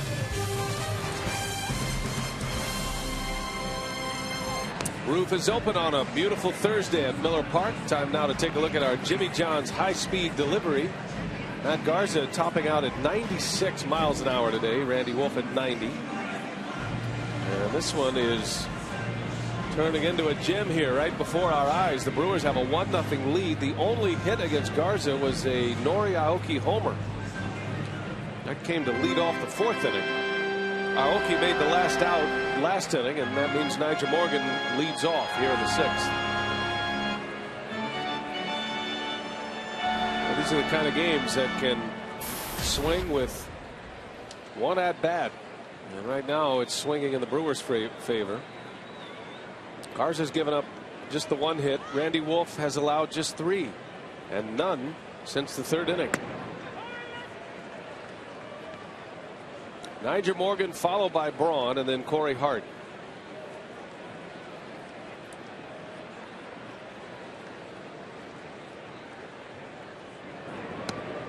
And Matt Garza has to be wondering what he has to do to get some run support. 3 of his last 5 starts, the Cubs have not scored while he's been on the mound. And his last start against the Giants, they only gave him 1 run. He lost 2-1. Oh, and his last start against Milwaukee in mid-May, he was on the mound and did not get a run. He left that game trailing 1-0 to Randy Wolf.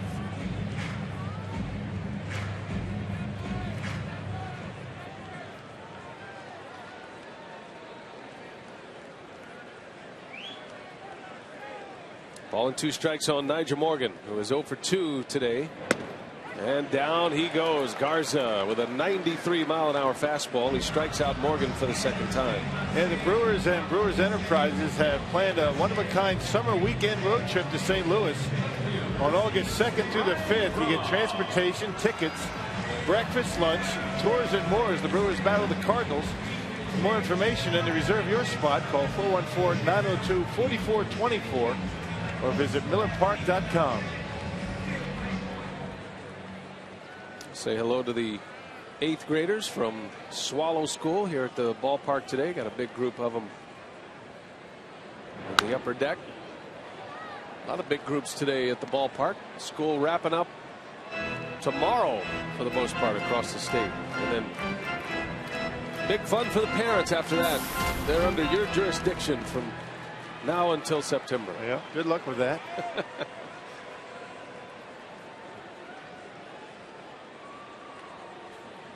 Ryan Braun against Matt Garza. Braun reaching on an error his last time up on a slow roller to third base. It was bobbled by Stewart. Could have gone either way, but Stewart did fumble the baseball a little bit, which allowed Braun to reach. And he's 0 for 2 against Garza. Garza, that's a good slider. He has Braun confused by the breaking ball there. That's a pitch he struck him out on in the 1st inning. Yeah, that is that's a heck of a pitch.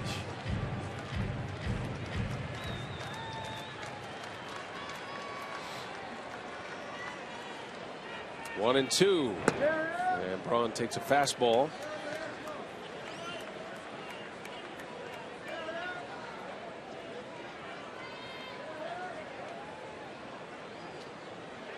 Coy Hill, the Cubs catcher. They've had a good plan against Braun so far today. Back to the slider. And the 2-2. Braun just stays alive. Well, it seems like these guys, they save their best for Braun. Those are 2 of the best sliders he's thrown all day. As far as depth and how late they're breaking as they get to home plate. But Braun able to hang tough on that last one. And Ryan Braun has made a living feasting on hanging sliders when he's down in the count. Bouncing ball to short. Castro backhands it. And Braun is retired. Came back with a fastball, and it was a good one. A 95-mile-an-hour fastball, and Ryan Braun is 0 for 3 against Matt Garza today. All the strikes by Garza to Braun, and that at bat away until that last pitch. He wasted the 2nd pitch that he threw to Braun in that at bat in off the plate just for show, but able to get him on a fastball in the corner.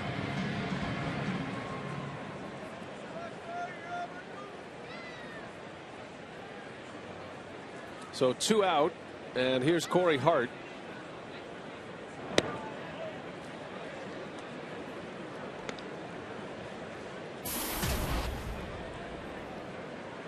Looking ahead to the Cubs' 7th inning, Jeff Baker, Joe Mather, and Ian Stewart.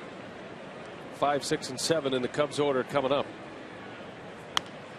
Going to be some tough decisions rendered here by the managers as you start to move down to the pitcher spot in the batting order. Garza would be due up 5th next inning if the Cubs get a couple of base runners. Only one hit, but it was a Nori Aoki home run. The difference in the game.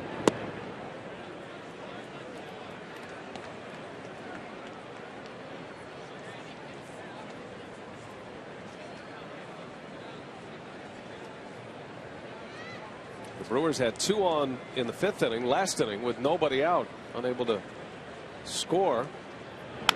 As Hart goes down the line, that's a base hit, and it'll go to the wall.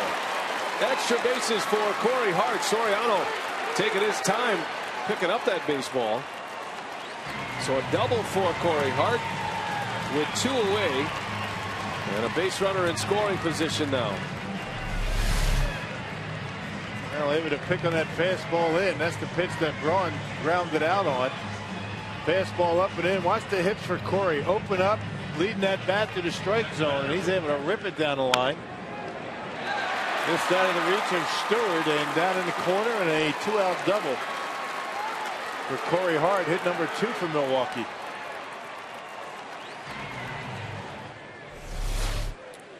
So Hart 1 for 3. And here's George Kataris. Brewers trying to squeeze a run out of the 6th inning.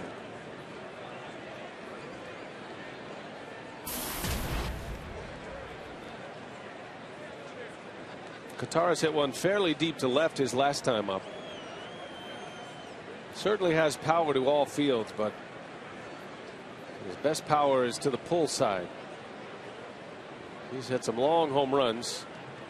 Had a home run at Wrigley Field against the Cubs earlier this season. That was against Ryan Dempster. Proved to be a game winner.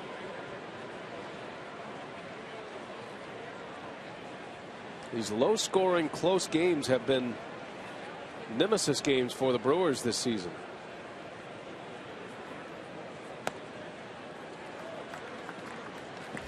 Kataris had one of his best moments of the year early on a cold day against Ryan Dempster. Dempster was just dealing at the time. That was in the 7th inning, and that's all the Brewers would need. Dempster had yet to get up a run at that point. And Kataris took him deep. That was a day when the wind was blowing in about 20 miles an hour. Rock and I were saying at the outset of that broadcast, this is a day where you're playing small ball here. You didn't think you'd see one hit over the fence, but Kataris strong enough to do it. Yep, got it on the line. Didn't allow the wind to have much of an effect on it.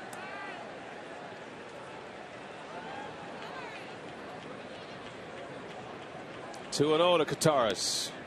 In there for a strike.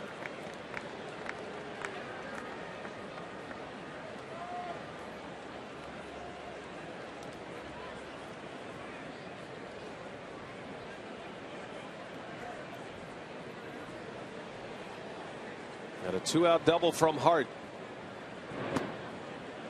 Now 3-1 to George. Well, it looks like the Cubs are being very careful with Kataris once he fell behind 2-0. And that last pitch not even close. You got Ricky Weeks on deck. Cubs have to decide who they'd rather face with 2 outs.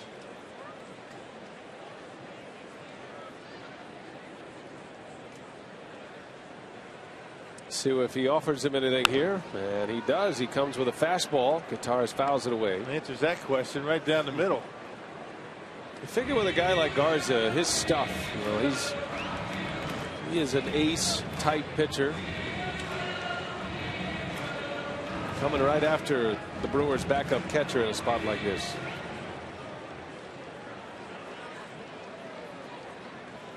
Oh for 2 today, Kataris. 2 for 4 on the homestand prior to today's game.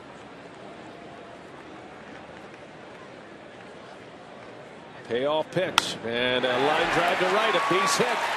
Hart going to try to score. Here comes a throw. And Hart is in. A 2-out, 2-strike RBI single for George Gutaris, and the Brewers have a 2-0 lead. Well, they went right after him. I'm not sure why, but on the 3-2 pitch, fastball down the middle. Reed Johnson, not a right fielder's arm. That ball just died when it hit the grass, kind of rolling in to Coy Hill. Going right after Gutaris, and George able to deliver with 2 outs. That's a sweet swing. A one-hopper right to Reed Johnson, and check out the throw. Nothing on it. And Corey able to score easily from second base.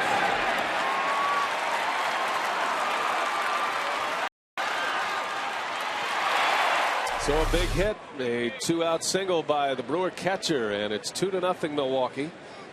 Back-to-back 2-out hits. Now Weeks. A lot of times when you hit a bullet like that, a one-hopper to the right fielder, not many guys are going to be able to score on that as hard as it was hit, but that's not much of an arm out and right. Ed Cedar taking advantage of it and sent Corey Hart with 2 outs. The Brewers running wild on the Cubs outfielders all series, especially in the corner outfield spots. Normally the Cubs have DeJesus in right field and has a very accurate arm.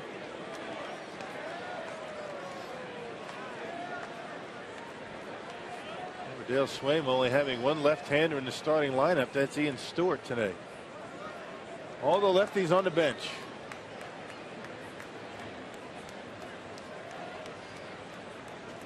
Oh, and 2 to Weeks. Bouncing ball to Stewart, and he'll go the easy way for the out. Inning is over, but the Brewers come up with a little 2-out magic.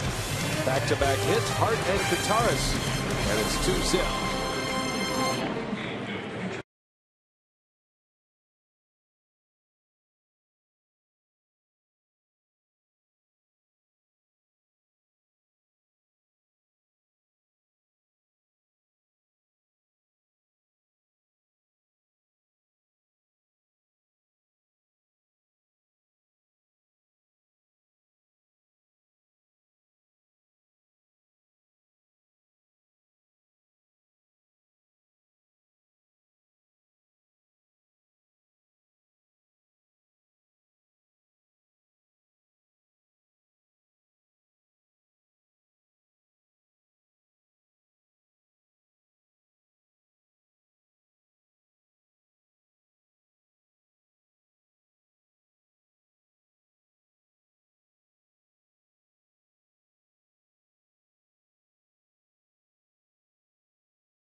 Head to the 7th inning. Game summary brought to you by Toyota, and it has been a very well pitched game. Randy Wolf leading Matt Garza and the Cubs 2-0. Wolf has given up just 3 hits, pitching a shutout through the first 6 innings. In the 4th inning, it was Nori Aoki putting the Brewers on the board. That was Milwaukee's first hit. And just a moment ago, George Gutaris with a 2-out, 2-strike RBI single, scoring Hart from second base. And that's where we sit, 2-0. Going to the 7th inning. Randy Wolf is back out there facing Jeff Baker to start the 7th.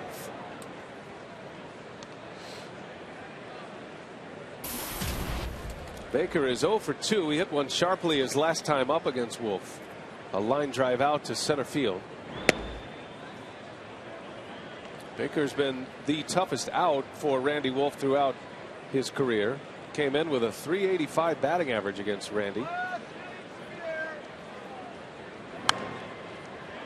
The 2 big bats that Wolf was pointing towards in this game was Jeff Baker and Starlin Castro.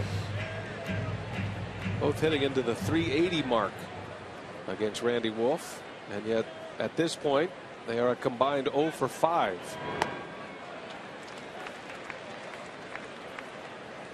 The changeup by Randy has been a very effective pitch against Baker. He struck him out in the second inning on the changeup.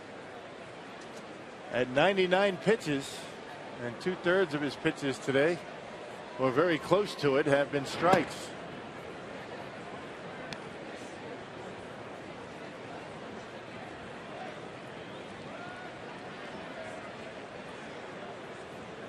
They see the career numbers updated after an 0 for 2 today. Payoff pitch, and he missed inside, and Wolf frustrated, letting Baker get loose, and the Cubs will bring the tying run to the plate. A man on for Joe Mather, who has one of the 3 Cubs hits.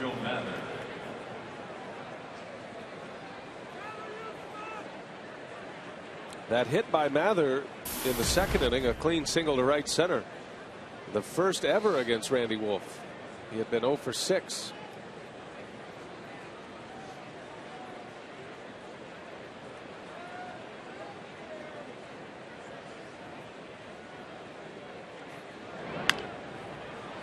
Slow roller.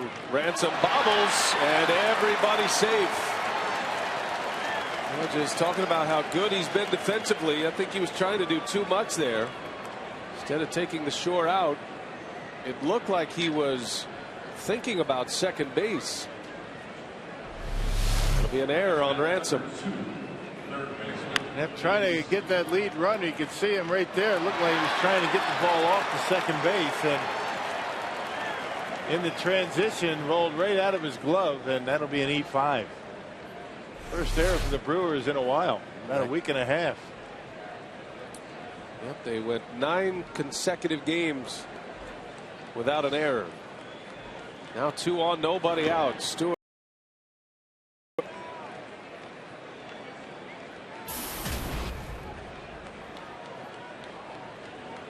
And Wolf could use a ground ball in a big way here.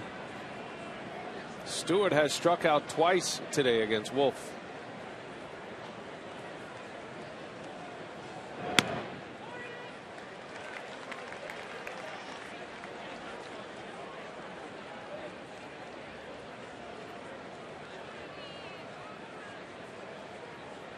A walk and an error to start the inning. And now Randy Wolf in a battle to get through this 7th. Back to the mound. Wolf to second. There's 1. Masonette 2. A double play. It goes 1-6-3. Just what Wolf was looking for. Yeah, it was all off-speed pitches to Ian Stewart. Kind of surprised that the Cubs weren't bunting there. The only left-hander in the lineup, Ian Stewart, had already struck out a couple of times, and our Pizza Hut delivery of the game on a 1-1 pitch, a slider by Wolf, and starts a 1-6-3 double play. Right off the end of the bat, and doesn't get much easier than that. A good throw by Randy, and Masonette able to finish it off. We'll see if Wolf can finish the inning here against the catcher, Coy Hill, who is 0 for 2, both of his outs coming to left field.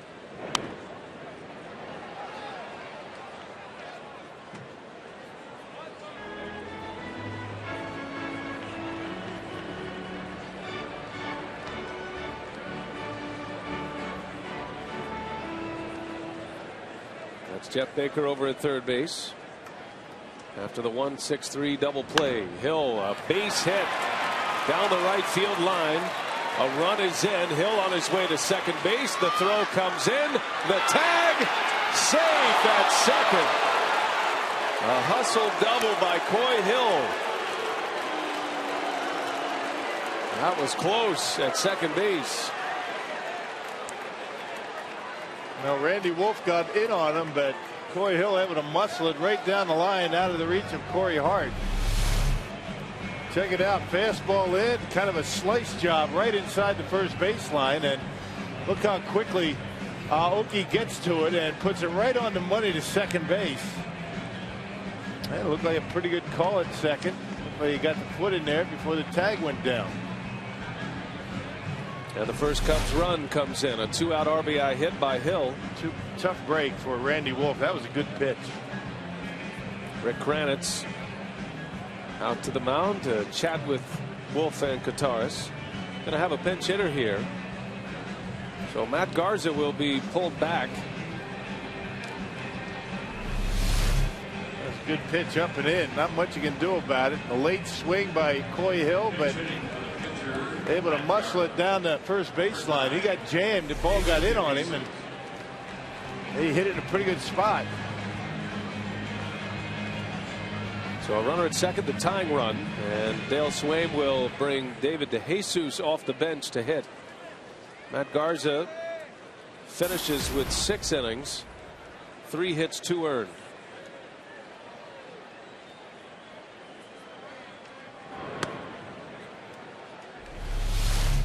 Check it out. The ball in on him. You can see the ball right here down on the trademark just a little bit. But when you have a good approach, you keep the bat in the hitting zone a long time. Sometimes if you don't hit it just right, you'll get a base hit. It's all a matter of keeping the bat in the hitting zone a long time. That's why Hill was able to drive in the run. And now Wolf behind DeJesus. 2-0. See the numbers for DeJesus. Swaim doesn't have any other options on his bench other than left-handed hitters. DeJesus hitting just 158 against left-handed pitching. Takes a fastball right down the middle. And you got Tony Campana, Brian LaHare, both left-handed hitters. Steve Clevenger and Adrian Cardenas, all lefties, including DeJesus.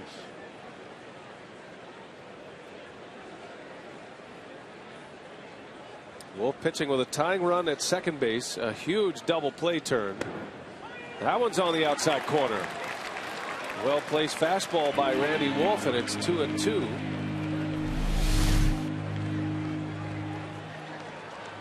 Excellent command right on the outside corner at the knees. Well, now he's got him in a good spot.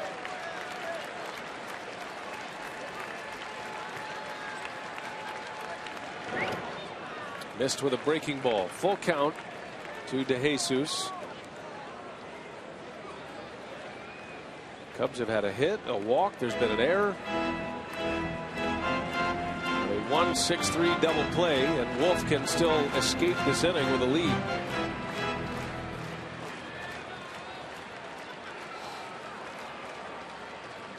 DeJesus' pinch hit home run was against the Brewers, a grand slam. A little late on a fastball. 3-2 now.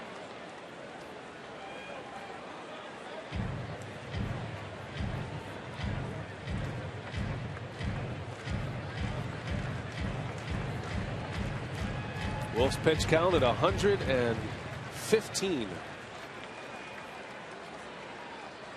Brewers have activity in the bullpen. Another payoff. Slow curve, slice foul. You got to give credit to DeJesus there. He hung right in with that curveball. And a pretty good curveball to hit that time. One of the few mistakes that Wolf has made with a curveball. Left it up in the zone, allowing DeJesus to get a piece of it. Get that ball down and away, and you're out of the inning. Hasn't made many mistakes today, though. He's been very good. There's that great command. Needs a big pitch here. The 3-2 again. Sidearm hits him. Now Wolf trying to change the arm angle a little bit. Just couldn't quite find the spot. And that might be it with nothing but right-handers coming up. And here comes Ron Renicky. So the Brewers skipper is on his way to make a change. He makes the call to the Brewers bullpen for Jose Veras. Wolf a strike away from getting through 7. And he'll exit, and the bullpen will try to take it to the finish line for him.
Cubs back-to-back very good outings against Chicago. He had good command of his changeup, fastball.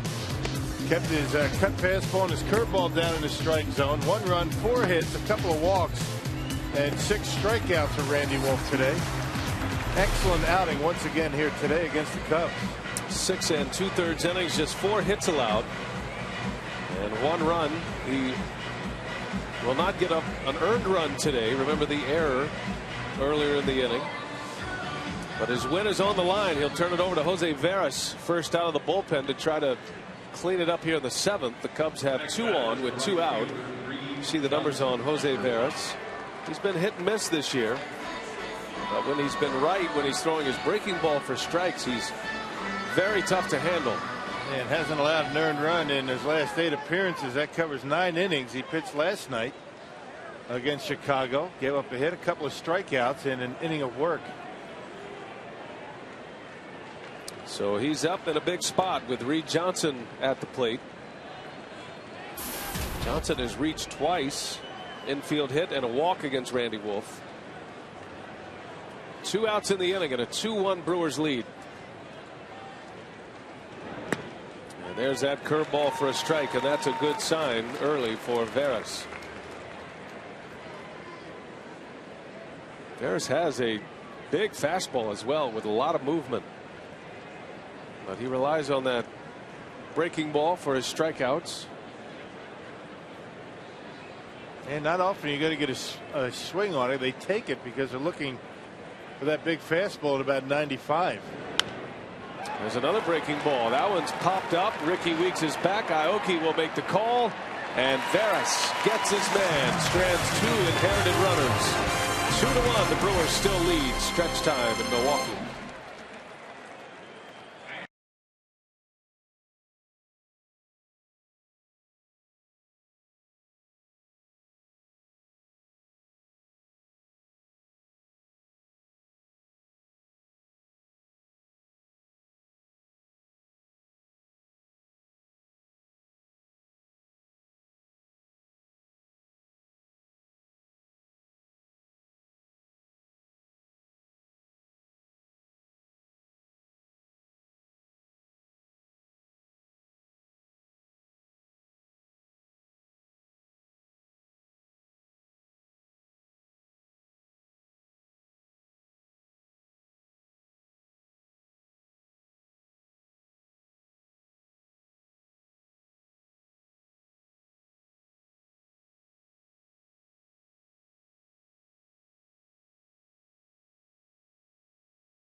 Our social media, our handle, of course, at FS Wisconsin, and a lot of birthday wishes for Brian today, all the way from England. We like this as we take a look at some greetings from England. They love the afternoon game, even though there's a big time difference out there, and happy birthday to Brian as well. We like it when they're watching overseas. Have had a lot of tweets throughout the year watching overseas. And now, Brian, I think the happy birthday tweets today have mounted to about 95% of what's going on in social media for you. So not too bad, big boy. All right, well, I appreciate that. But I do want it on the record that I'm an anti-birthday guy. But Bill Schroeder has made his presence felt. So I appreciate all the thoughts and birthday wishes. And say hello to our friends in the UK. They're getting ready for the Olympics. You know, it's going to be a big year, a sports year in London. So the new Cubs pitcher is Sean Kemp. Jose Veras able to wiggle out the 7th inning. 2-1. The Brewers have the lead as we go to the home seventh. David DeJesus will stay in and play right field. And just like everybody with your birthday, the folks in London are very appreciative of me getting them to the Olympics this year. That's right. Boy. Brock, I tell you all the time, you're a leader. People follow you. So when you see, Rock and I had this deal. We had a pact when we used to be friends. No longer. It's all over, huh? It's all over. Cody Ransom leads off here at the bottom of the seventh. It is a great day at the ballpark today. Ideal conditions for baseball. Nice crowd, over 30,000 in the ballpark. A lot of big groups are here. The roof is open. Expecting great weather over the weekend, and we'll be here on Fox Sports Wisconsin all weekend as the Padres come to town beginning tomorrow night. 3-game series with San Diego, and that'll wrap up this 9-game homestand. Brewers are back in interleague play beginning next week. A trip to Kansas City and Minnesota. Ransom cuts through, unable to check it. Down he goes as Camp strikes him out. Yeah, Camp has been a good find for these Cubs. There's 8 walks and 24 strikeouts in 29 and a third innings of work. You can add 1 strikeout to that, make it 25. Last 25 relief appearances going back to April 12th. He's given up only 5 earned runs. Gets a lot of mileage out of that slider that he throws. Slider and a sinker. It's been very reliable for the Cubs this year.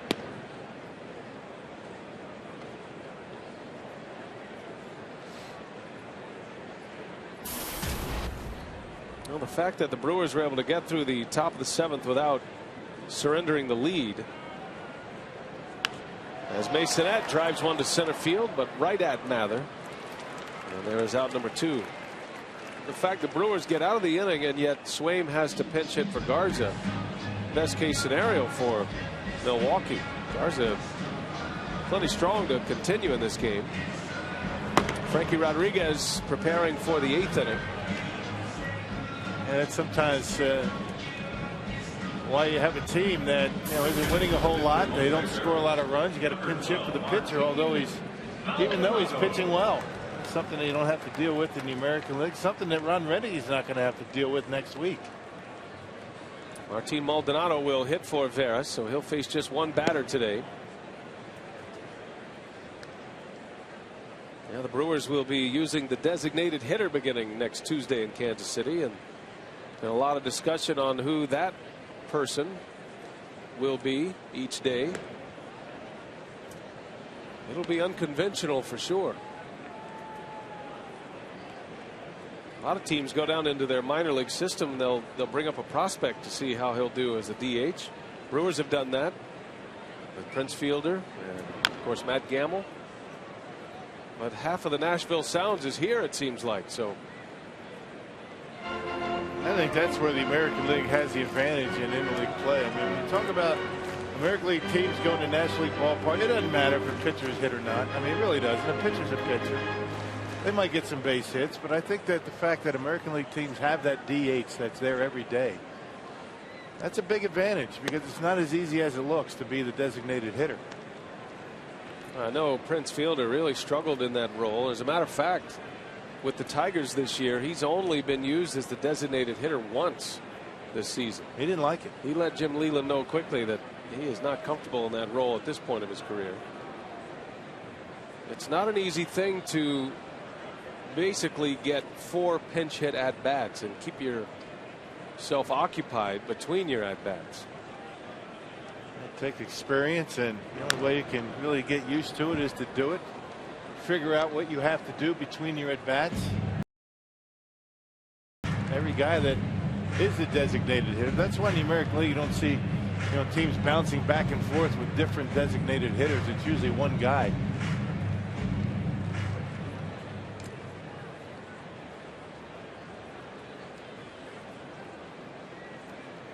Maldonado in a 3-2 count, 2 outs in the inning. Sean Kemp strikes him out, and the side is retired. Kemp has a good breaking ball. Picks up a couple of strikeouts.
We go to the 8th. Aoki has a home run today.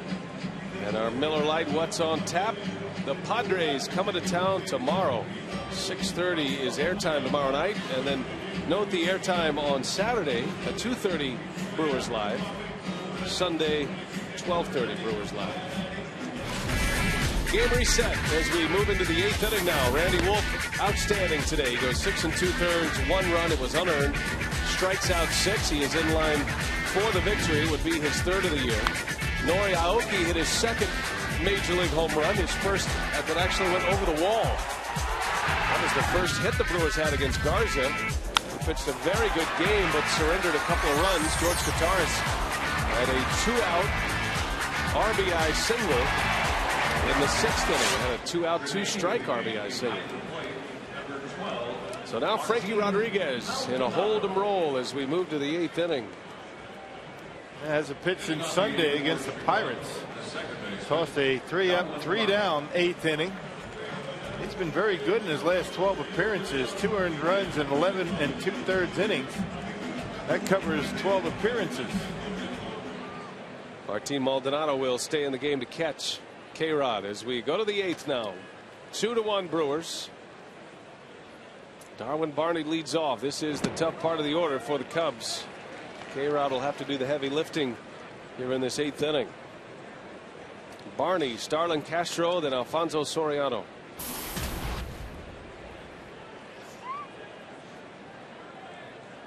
Only 7 hits combined in this game. The Cubs have actually out-hit the Brewers 4-3.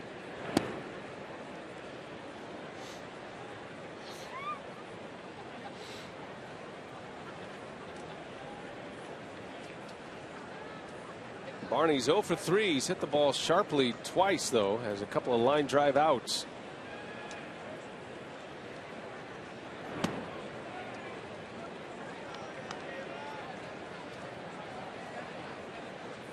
This has been a deadly combination for the Brewers over the last season and a half. K-Rod coming to the Brewers at the All-Star break last year, setting up for John Axford.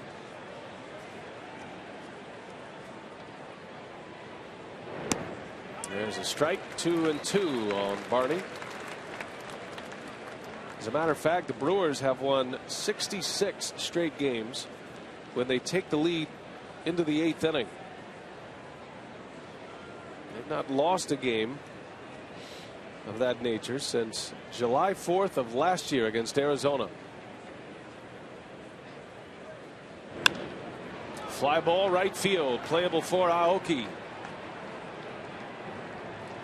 Out number 1 for K-Rod. Man, that was a good combination for Ron Renikin and Brewers in Los Angeles. 3 consecutive days where K-Rod and Axford were able to close out a game at Dodger Stadium. It's been a while for K-Rod. He'll be back to Sunday. That's about as long a layoff as you're going to see for him.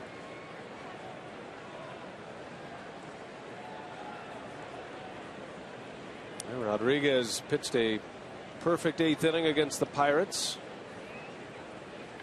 Very light workload lately, just 11 pitches on Sunday against Pittsburgh. Starlin Castro takes a strike.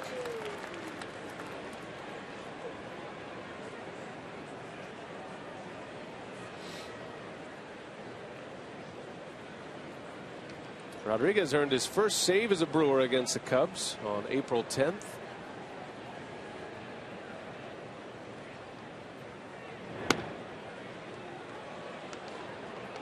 He's got good life on his fastball today. Rodriguez throwing 93, 94 miles an hour. Yeah, maybe the layoffs helped him a little bit with velocity, and the command's been pretty good.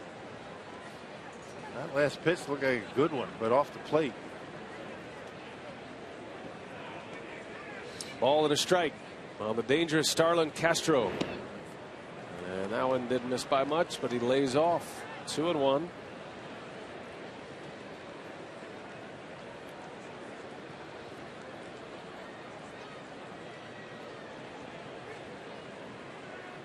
Maldonado fresh into the game after a pinch hit appearance. Going to be a dangerous pitch here. 2-1. Castro lays off, takes a strike. The normally free swinging Starlin Castro gave up on that one. Yeah, it was a pretty good pitch. I had a little bit of late movement. Catching the outside edge. Down in the zone. Not much you can do with that pitch. We'll see if Rodriguez takes advantage of his aggressiveness here. They mentioned he's only walked 6 times all season. Bouncing ball to short. Masonette takes care of Castro, who is 0 for 4 today.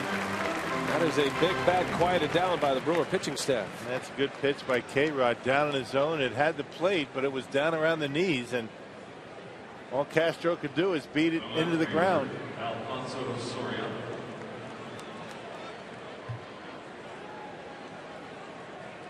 And 2 men are out for Alfonso Soriano.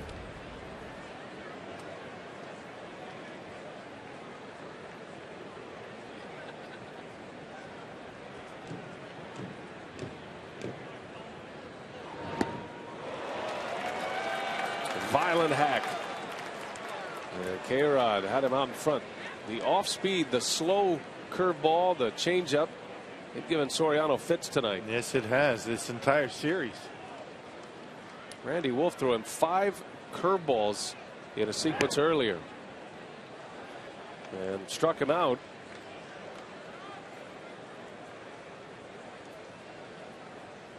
Wolf did not allow an earned run today in 6 2/3. Terrific performance.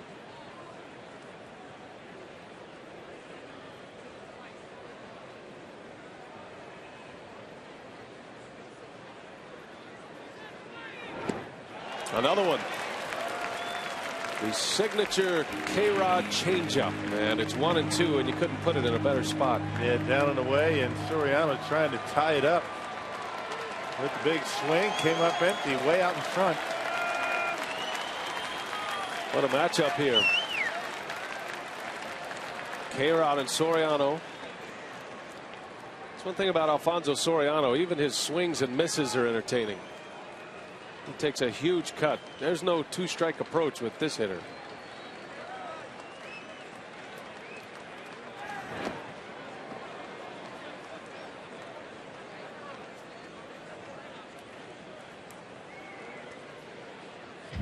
It's got to be tough on a hitter with all of that movement K-Rod gives you. Arms, elbows, knees, and then he has the velocity on the fastball. But to throw a changeup. Yeah, the changeup and the curveball almost appear that it stops in midair and then just kind of drops off the table. 2-2 with 2 away. And a line drive to left field, a base hit. Just reached out and poked one into left. Good piece of hitting by Alfonso Soriano. And that's the benefit of that big bat he uses. Yeah, stayed back on a changeup that again was down in the zone, but Soriano able to hook it into left field to keep the inning alive. There it is, 83 miles an hour, and Soriano off the end of the bat, out in front, but that long bat able to get enough of it to dump it into left. Not very good speed on the bases right now. Used to be, but not anymore. Soriano has been hampered by some type of a leg injury that has really slowed him down. It wasn't too long ago Soriano was one of the great stolen base threats in the major leagues. But those days are gone. He's actually a 40-40 player in the big leagues. 40 homers and 40 steals. Brian LaHair off the bench. Swaim's going to go to his big bopper here, hoping to strike oil with 2 outs. Brewers put a shift on behind K-Rod. First pitch is upstairs, ball 1. What we've seen from LaHair, he's a very good low ball hitter. He's had a tough time with a high fastball, but you have to have something behind it. He's hit fastballs down there, curveballs down and in. You got to be careful down in the zone with this guy. LaHair homered on a low curveball from Gallardo on Tuesday night. Big cut. Got him with a changeup, and it's 1-1. He was out in front.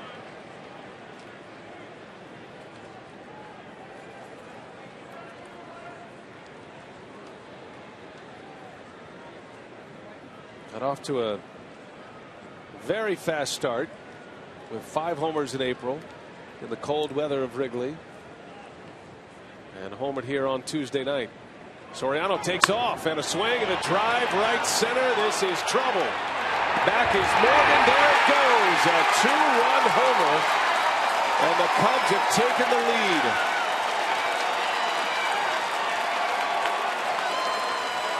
Worst case scenario. LaHair a pinch hit 2-run homer to give Chicago a 3-2 lead. Well, he got a changeup, and LaHair after swinging through a changeup, and what have we been saying about pitches down in the zone? Nice easy swing by LaHair. This guy's got a lot of power, and he just able to flick the bat out there and knock it out of here in the Toyota territory. That was no cheapie right there.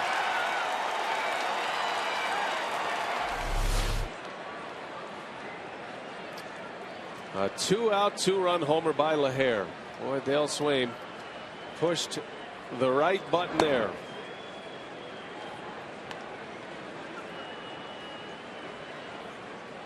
Second homer of the series for LaHair. And the Cubs up a run in the top of the 8th inning. Now the Brewers will have the top of the order coming up in the bottom of the 8th.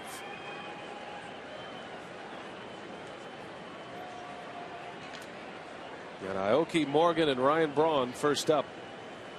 And they're going to need a comeback here tonight. 1 ball, 1 strike.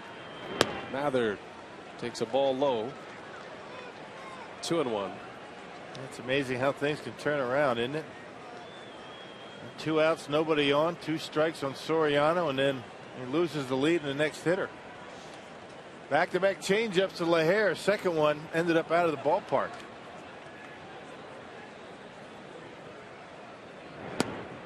There's a strike, 2-2.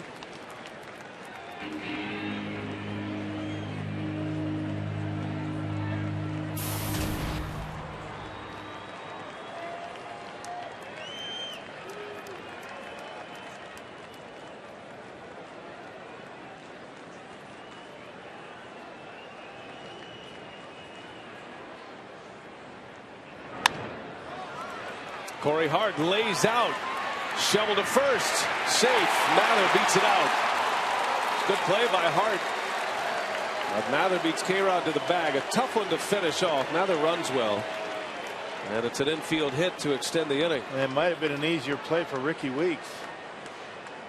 Corey Hart ranging far over into the hole. Ricky playing up the middle. Maybe not. That would have been a base hit perhaps, but Corey doing a nice job grabbing it, but Mather gets down the line pretty well and not able to get him at first base. 3 consecutive hits for the Cubs, all with 2 outs. And here's Ian Stewart now. Brewers are down a run. The Cubs with a 2-run homer from Brian LaHare to give them the lead.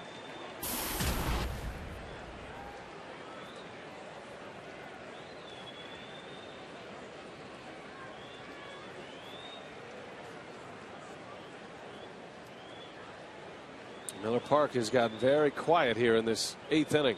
Runner goes. Fouled away. 0-2 on Stewart.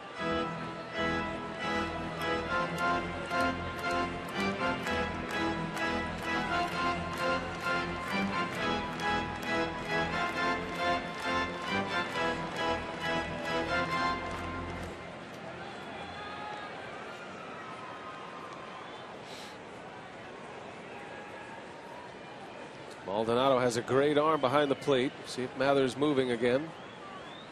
Stays put, and that one skips by Maldonado. That'll go to the back wall. Mather will hold up at second base. A wild pitch puts a Cub base runner into scoring position. Yeah, that's what happens a lot of times. K-Rod tried to quicken up his delivery a little bit, maybe give Maldonado a chance. Didn't get in the big high leg kick, and that's what happens. He bounces it in front of home plate. Fine line between trying to help your catcher with base runners on and taking yourself out of rhythm. Now base hit will give the Cubs another run.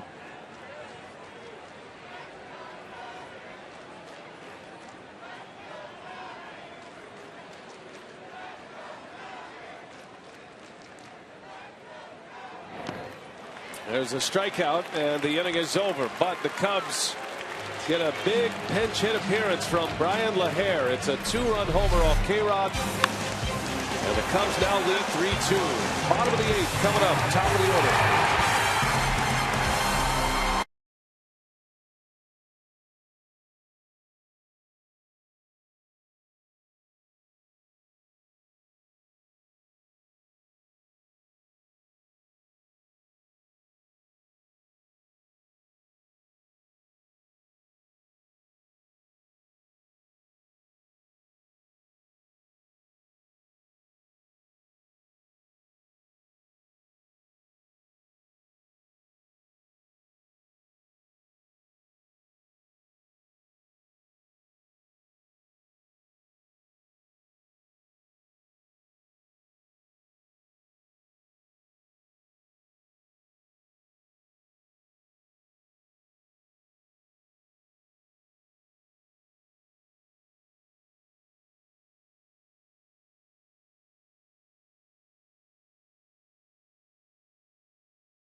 Run in the top half of the eighth inning, and now it's a 3-2 game. The Cubs have grabbed the lead over the Brewers, and Randy Wolf moments ago in line for his first win since the end of April.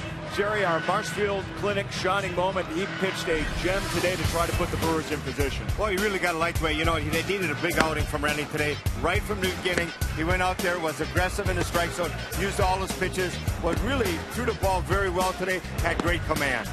So Randy Wolf going 6 2/3 innings, 6 strikeouts, and won't get the win. No decision for Randy Wolf today, but now the Brewers have to play catch-up thanks to this guy, but they still have 6 more outs in which to do it. Again, a big home series on the line. We'll have full post-game reaction coming up, including we'll hear from manager Ron Renicky, plus our instructional all after the game on Brewers Live. Brian. All right, Craig and Augie, thank you. Brian LaHare stays in the game after his pinch hit 2-run homer. And Tony Campana enters the game in center field. That moves Joe Mather over to left field. Soriano taken out as Mather ends up in left. And the new pitcher for the Cubs is James Russell. He'll face the top of the order. Dale Swaim does not have a closer. He has not named a closer. He does it by committee, and Russell's been his guy typically in the 9th, but Rock, the top of the order is coming up, which means Ryan Braun is coming up, and so Swaim is going to give Russell the ball here. He's been about the most consistent pitcher out of his bullpen so far this year. The only left-hander in the pen for the Cubs. He's off to a very good start to his season. He'll face the 2 lefties, Aoki and Morgan, and then Braun. Well, the Brewers would love to take a lead here, give it to Axford, and get out of here with a victory, and a series victory, as Craig alluded to. Down 3-2. Aoki back up the middle. And here is the second baseman to make the play. Rory Aoki hustling down the line. Barney could not get there. Well, and that's why Ron Renicky loves him in the leadoff spot. He very rarely swings and misses. Tough guy to strike out. He puts the ball in play and does it right here with a pretty good pitch. Look at that slider down, but it had the plate. Aoki a little slow roller right up the middle, and Darwin Barney not able to make the play. Running as he swings the bat, and he beats it at first. So an infield hit and a good start for the Brewers. Carlos Gomez will bat for Nyjer Morgan. And Dale Swaim on his way to the mound.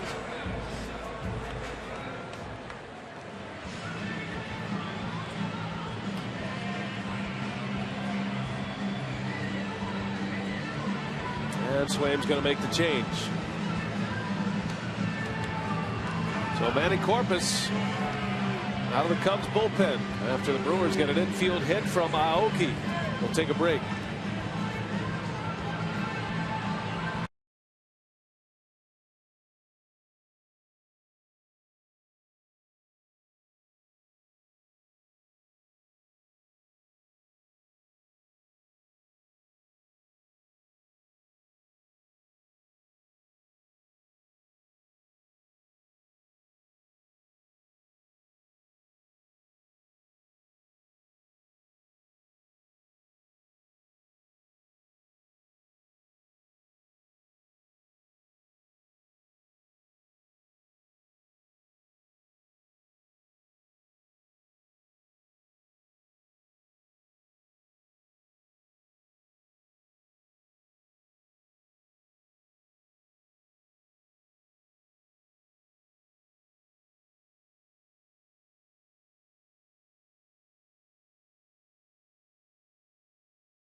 And a man on with nobody out to start the inning. Manny Corpus is the new Brewer, or rather Cub pitcher against the Brewers last night. Was impressive. Had a 3-up, 3-down inning. Struck out a pair. And Dale Swaim giving him some big outs here. Our Ho Chunk Gaming text question. Stephen DePere wants to know, have you noticed any communication issues on field between Aoki and his teammates? I really haven't. I haven't seen any. You know, that particularly in the game today, Aoki coming in, Ricky Weeks going out, Aoki coming in, and certainly Aoki able to call him off. Ricky understanding everything he's doing and able to make the catch. I don't really see any issues with communication, whether he's on the bases, with the signs, the scouting reports, anything. Baseball has a pretty common language, you know, bunt, steal, and so Aoki does speak those elements. You saw him communicating with Garth Orge over there. So Gomez announces a pinch hitter. Swain counters with a right-handed strikeout pitcher in Manny Corpus. And we'll see what Gomez is doing here. He squares, drops a bunt down. Corpus to first base in time for the out. A sacrifice bunt, nicely done by Gomez. Well, they say play for the tie at home, you play for the win on the road. So the Brewers trying to tie it up. The big bopper's coming up. Now you have a man in scoring position.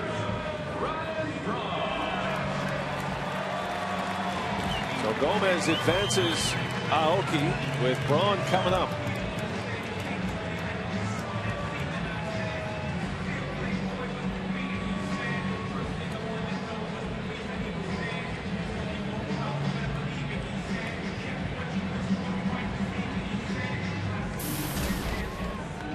Braun is 0 for 3. All of those at bats coming against Matt Garza.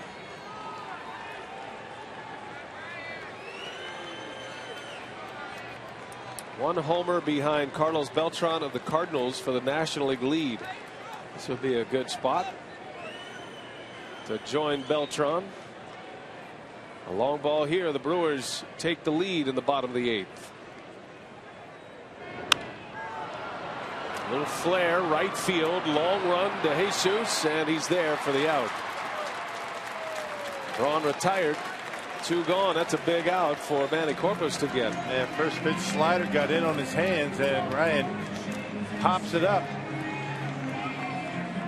To say that's a big out for the Cubs is an understatement. It's the second out. Corey Hart at the plate, presented by Wendy's. And a double and a run scored in the 6th, and a 2-out double. Tying run at second base.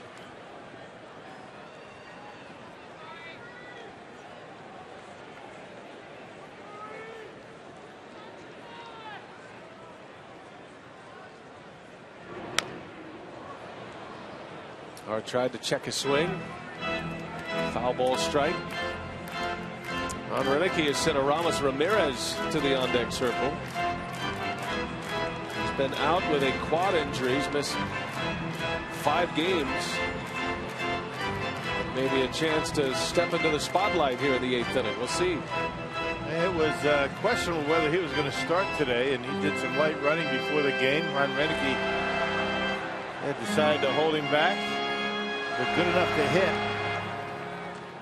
Be nice to get him an at-bat in this inning. 2 outs in the inning. Brewers had a 2-1 lead going to the 8th with K-Rod on the mound. A 2-out pinch hit 2-run homer by LaHare has given the Cubs the lead. How many different arm angles has Corpus thrown at the Brewers in the last 2 nights?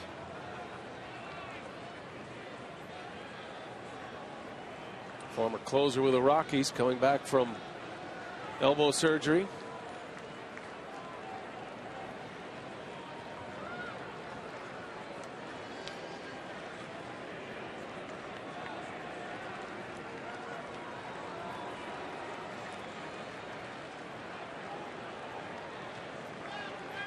All that with the Rockies except for 1 appearance last night.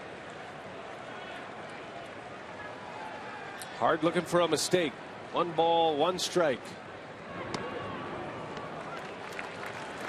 2-1. No one hung up there. About these numbers against Manny Corpus. 4 for 6 with a homer.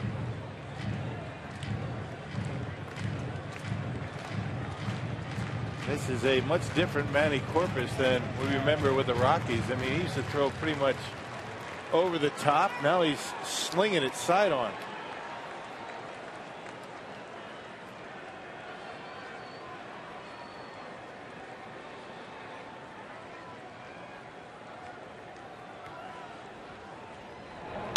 Corey Hart in the gap, left center. And that is going to get down. A one-hopper out. Aoki will score as Hart ties the game on a ground rule double. A two-out RBI double for Corey Hart, and it's all square at 3. Now, it doesn't matter what the arm angle is. Corey Hart has a good success against this right-hander. Now his 5th hit, drives in a big run with 2 outs. He trades places with Aoki, and now Ramirez gets a shot to give the Brewers a lead. How about that? Right down the middle, Corpus and Hart.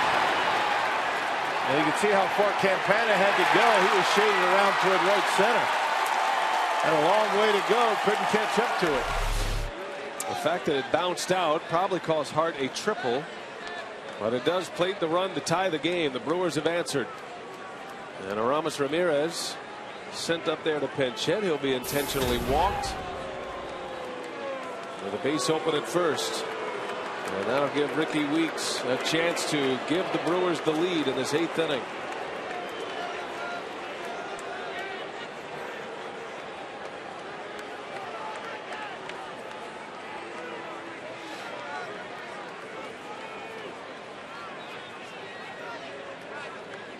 Big hit by Corey Hart. Well, the Brewers needed that one.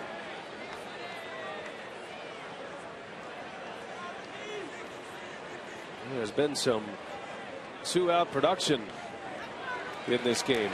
They kind of doubt that they're going to pinch run for Ramirez. There's only 2 guys left on the bench unless it's Greinke, and here he comes. They're not going to waste a position player, but Zach Greinke's going to go out and run for him. Good call. So using a pitcher, last night's starter Greinke. He's been loosening up down in the tunnel. Renicky had him warming up underneath. Greinke is fast. With Ramirez nursing that quad injury, you don't lose a position player. So 2 on with 2 out. Ricky Weeks at the plate. Chance to give the Brewers the lead here in the bottom of the 8th.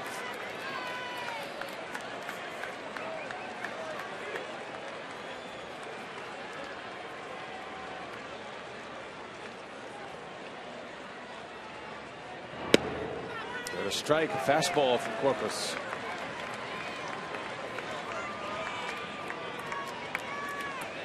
Well, no matter how you've struggled during the season, these are the spots you live for as a hitter, especially a guy like Weeks, who's been an all-star.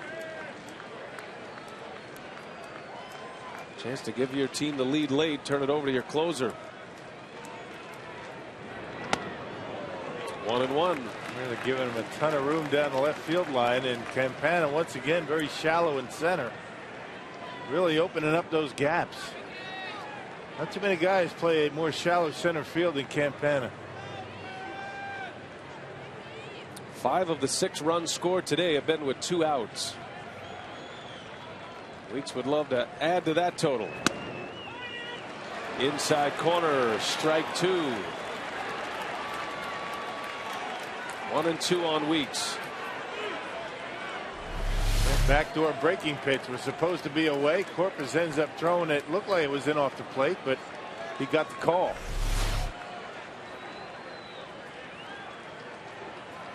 Corey Hart representing the go-ahead run at second. Greinke at first. And a swing and a miss. Weeks strikes out.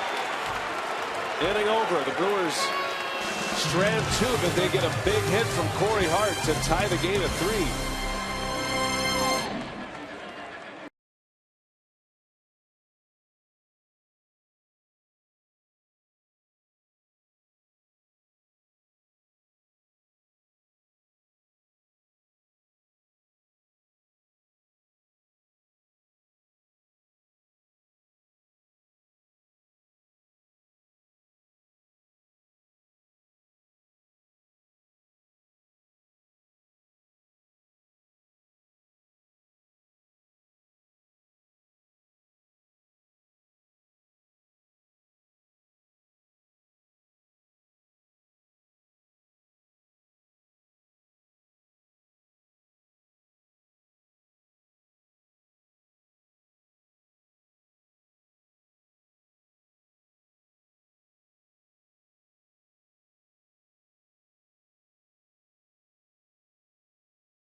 Well, Nori Aoki's had a big day today. A couple of hits. He scored 2 runs, 2 of the 3 that are on the board, and scores the tying run in the bottom of the 8th as Corey Hart drags him in.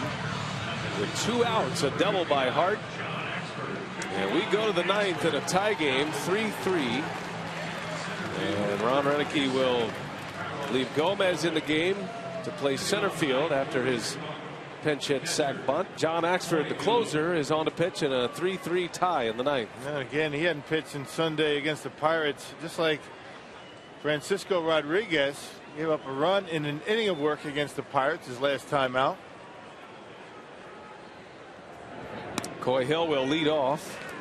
The Cubs catcher, switch hitter, turns around, hits left-handed against Axford. That's a shame for Randy Wolf. He pitched a beauty today. 6 2/3, no earned runs for Randy Wolf. Matching up against Matt Garza. So this one belongs to the bullpens. Looking ahead to the Brewers' 9th inning. Milwaukee will be at the bottom of their order. Cody Ransom, Edwin Masonette, and Martin Maldonado coming up. And Axford's job is to try to get it to the bottom of the 9th in a tie game.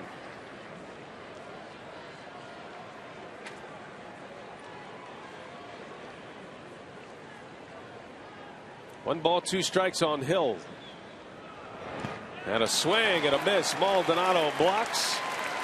And a strikeout for John Axford, that big curveball. Well, John Axford's been watching what's been going on in this series, realizing that the Cubs have had a tough time with the curveball. Threw a couple of them to Hill in that sequence and then bounced one. He couldn't hold up. Good job by Maldonado to block it.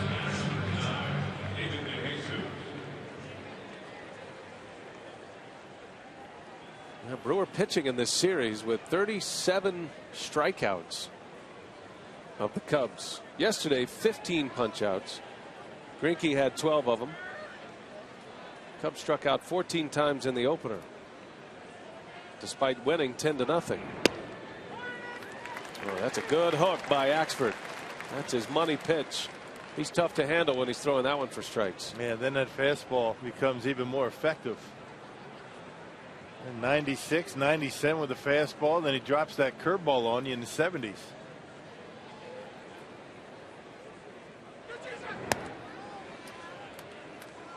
David DeJesus batting for the 2nd time. He was hit by a pitch in the 7th inning. That was Randy Wolf's last hitter. But Jose Veras came on to strand 2 runners. K-Rod pitched the 8th, gave up a 2-out 2-run homer to LaHare as the Cubs took the lead, but the Brewers answered in the bottom of the 8th.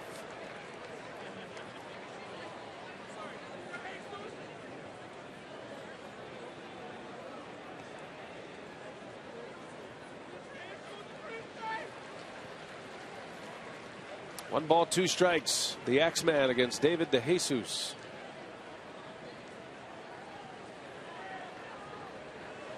Back to the hook.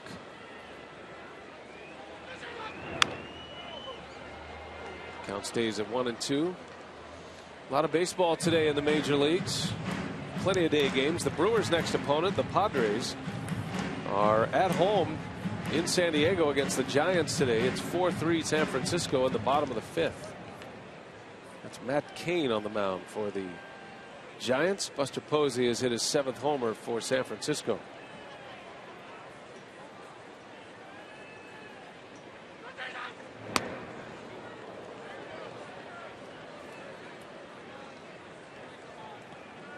A couple of finals in the National League.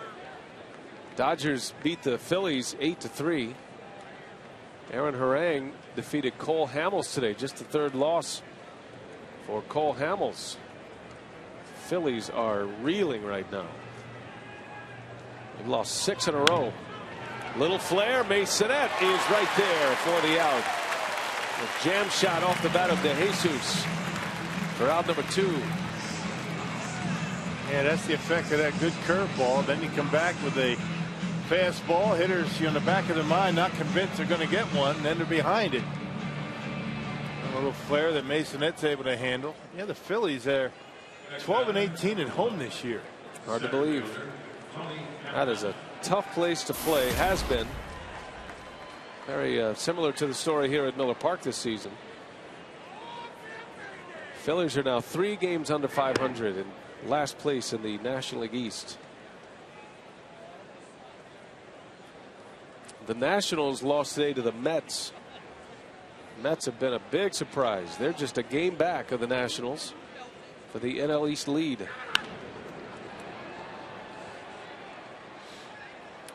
How about R.A. Dickey today for the Mets, Rock? He picked up the win. He's 9-1. The knuckleballer. 9 wins in early June. He has a 2.44 ERA. Good for him. 3-1 Mets beat the Nationals. Campana to short. Masonette has to hurry, and it's in time, and Axford retires the side in order, sets the stage for the bottom of the 9th in a 3-3 game.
A final at-bat win for someone today.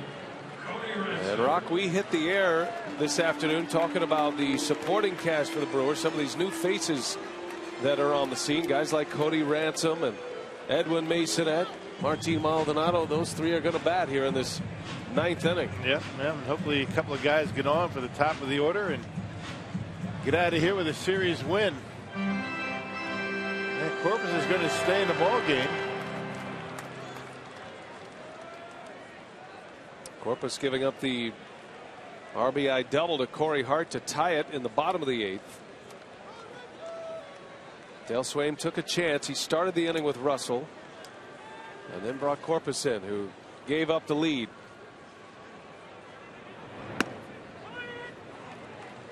Cody Ransom has some pop in his bat, has 4 homers, all of them as a Diamondback this year.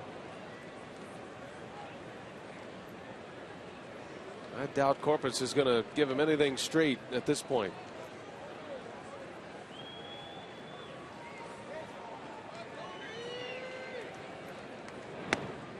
He does. He gave him a fastball. He missed, and it's 1-1. All tied at 3. Bottom of the 9th. Game 6 of the homestand. The Brewers need a win today, not just to win the series, but even the record on the homestand, after dropping 2 out of 3 to the Pirates this weekend.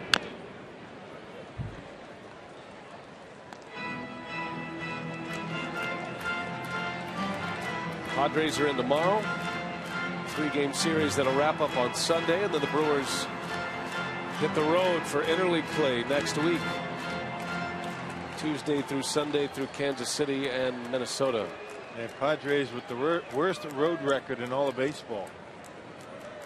5-19 are the Padres away from home.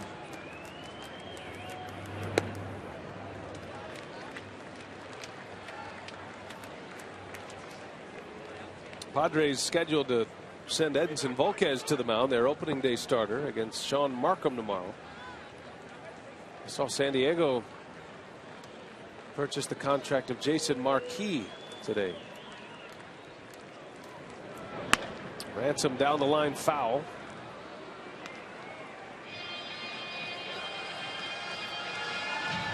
He was down in the minor leagues, and Padres looking for some arms. Been a rough year for San Diego.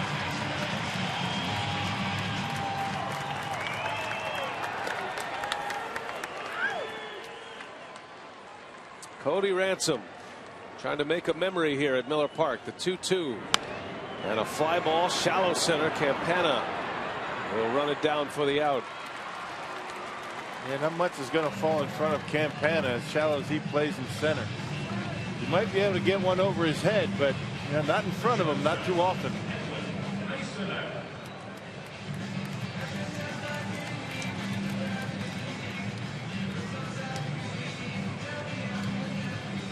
So it'll be Edwin Masonette. Got the start at short today. Had a sac bunt in the 5th inning. He's 0 for 2.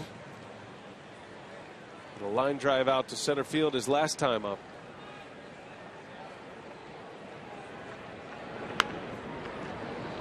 There's that sidearm delivery by Corpus.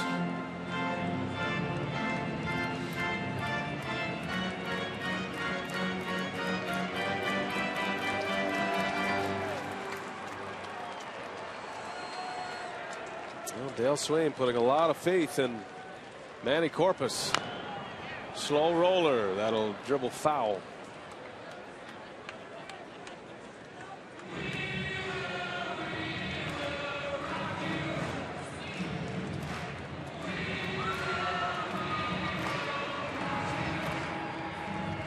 Maldonado would be next. And into the top of the order now, Oki.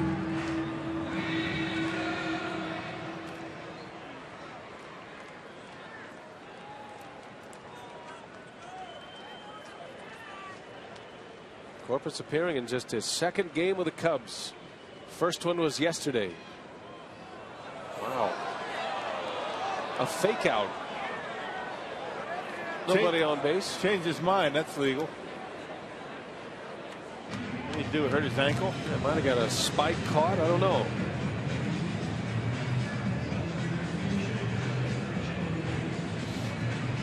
He's looking at the dirt around the pitching rubber.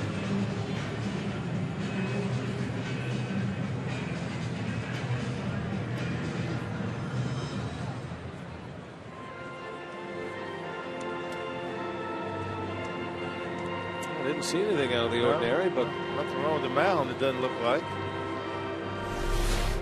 But he's scraping and scratching at the area around the pitching rubber. He said, all right, it's okay. It was me. Never mind. It's like you said yesterday, honesty is the best policy. Yeah, I mean, if you didn't feel like throwing it, you didn't have to throw it. You don't have to call everybody out. Looking at the mound, making believe it's pretending it's the mound's fault. It's kind of like when you miss a putt and you go and you tap down a little part, like there's a little ball mark or something. Not saying that Corpus is doing that, just saying it's happened before. So we'll redo it here. No balls, 2 strikes. Sure, Masonette thought he must have been seeing things. It was a full motion and delivery with no baseball. The 0-2. This is away. 1-2 the count. Corpus made 19 appearances down in AAA this year. All out of the bullpen.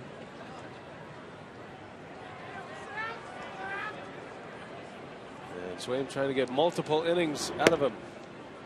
2-2. This is something that he didn't do a whole lot of with the Colorado Rockies. He was 1 inning and done.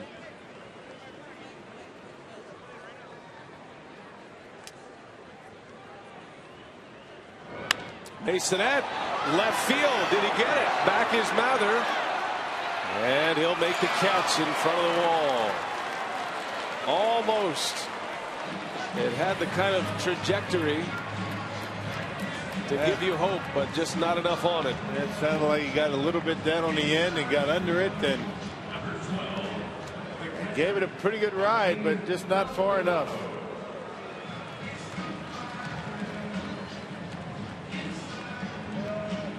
So 2 men are out, and it'll be Martin Maldonado. And actually down on the trademark a little bit. You could see it on the left. Ball got back in on him a bit. That's why he wasn't able to drive it out of here.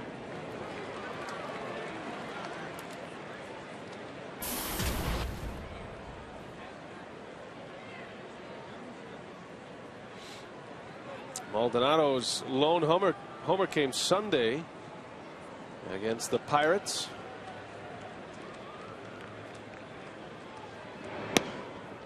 Top of the order coming up next. Maldonado would love to give Aoki a chance.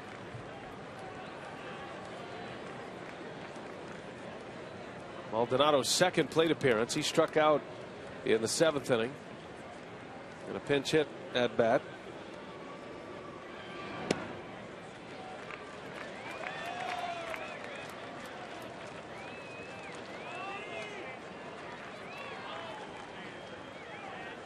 There's Nori Aoki with 2 hits today. And it was his home run that started the scoring for the Brewers. And a home run in the 4th. Bouncing ball to Castro. And we are headed to extra innings at Miller Park. To the 10th we go, all tied at 3.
All season long, Jack Link's Beef Jerky, feed your wild side.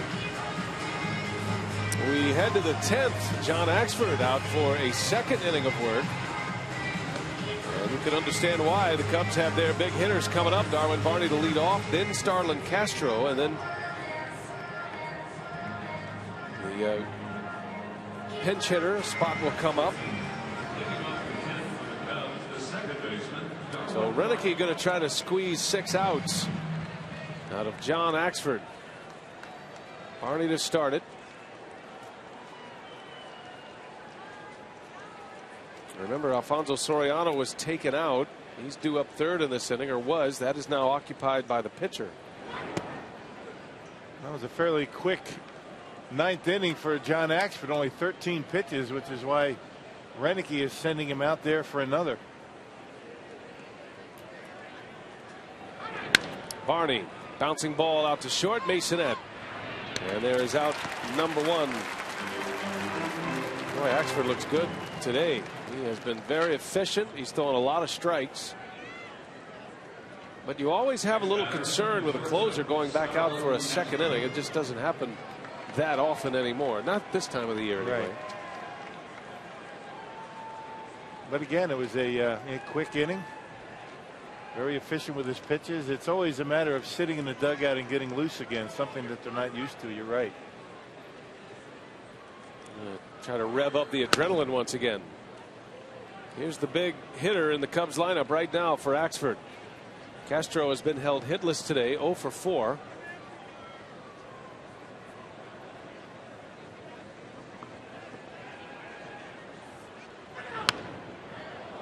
And it's a ball and a strike.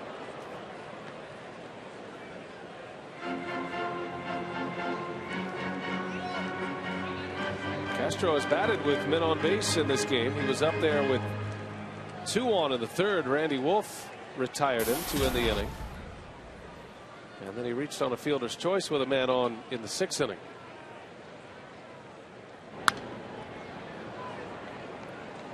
And Axford throwing that fastball right by him, behind both of the fastballs. 97 miles an hour by John Axford.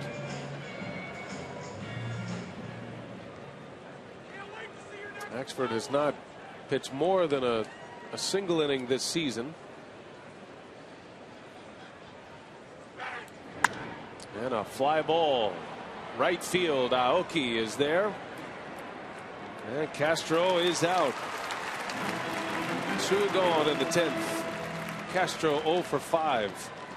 Last time Axford pitched 2 innings, it was last September, and that's more typical when you see a closer go multiple innings. You start to get into a pennant race late in the season.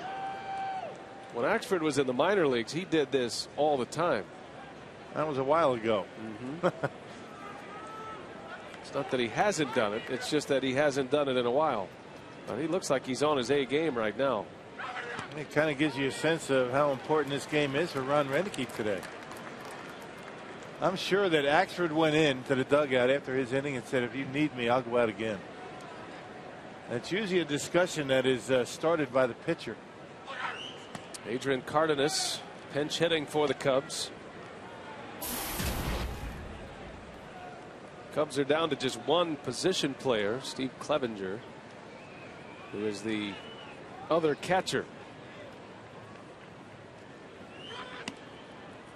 2 balls and a strike on Cardenas.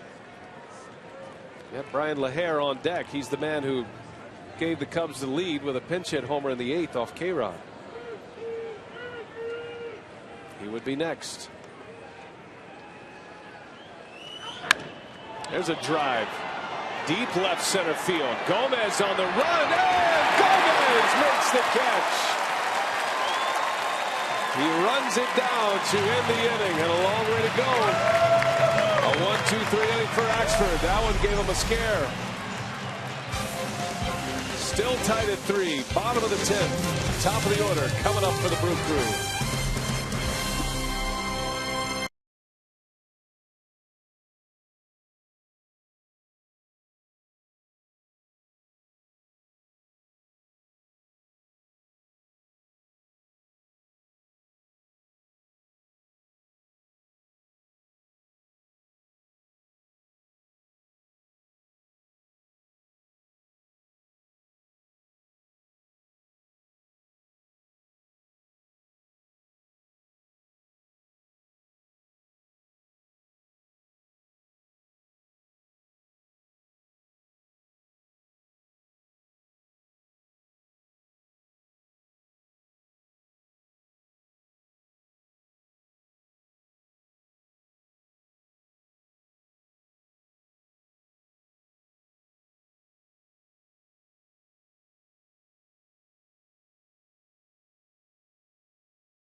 Endings are imposed and inflicted. A swing on this, inning over.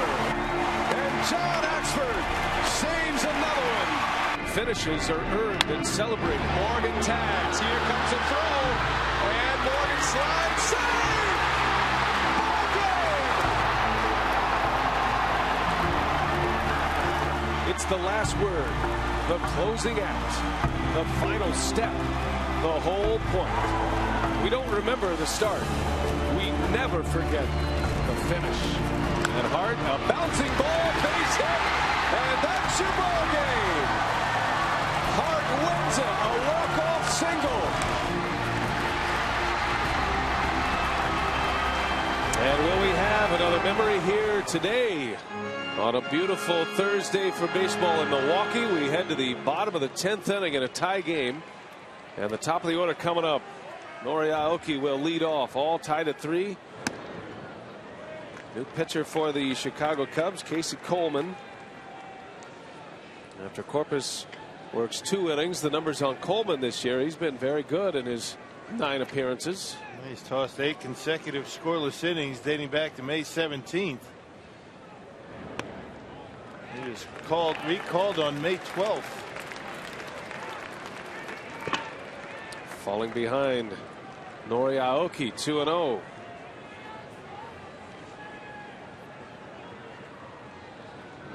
And there's a swing and a drive to right. That is way back there. And that one, he's gone! Nori Aoki! A walk-off home run! And the Brewers win! Who says he can't hit him over the fence? Twice today!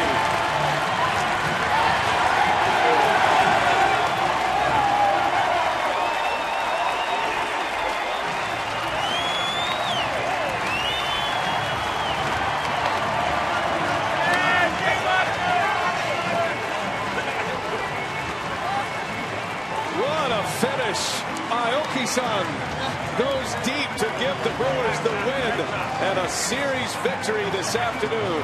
He has come up huge for Milwaukee in the last few weeks. We've been talking about it. When he gets the fastball in, he's been turning on it, had the count in his favor. Coleman got behind him 2-0. And that was a line drive bullet on out of here in the 10th. Good win for the Brewers. This is a post-game interview I can't wait to hear. Nori Aoki with his 2nd and 3rd home runs of the season. And it's a game winner, a walk-off homer in the 10th inning for the Milwaukee Brewers, leading off. Only question was, did it have enough air to get out? It was hit on such a line. Well, he hit it in the right spot. That's where that fence is a little bit shorter down there in the right field line. Aoki just barely able to sneak it over the wall, but boy, he hit it very well on a line out of here on a 2-0 pitch. Well, what an impact he has made in the last few weeks. He has been tremendous. What a game today for Aoki. 3 hits. He goes 3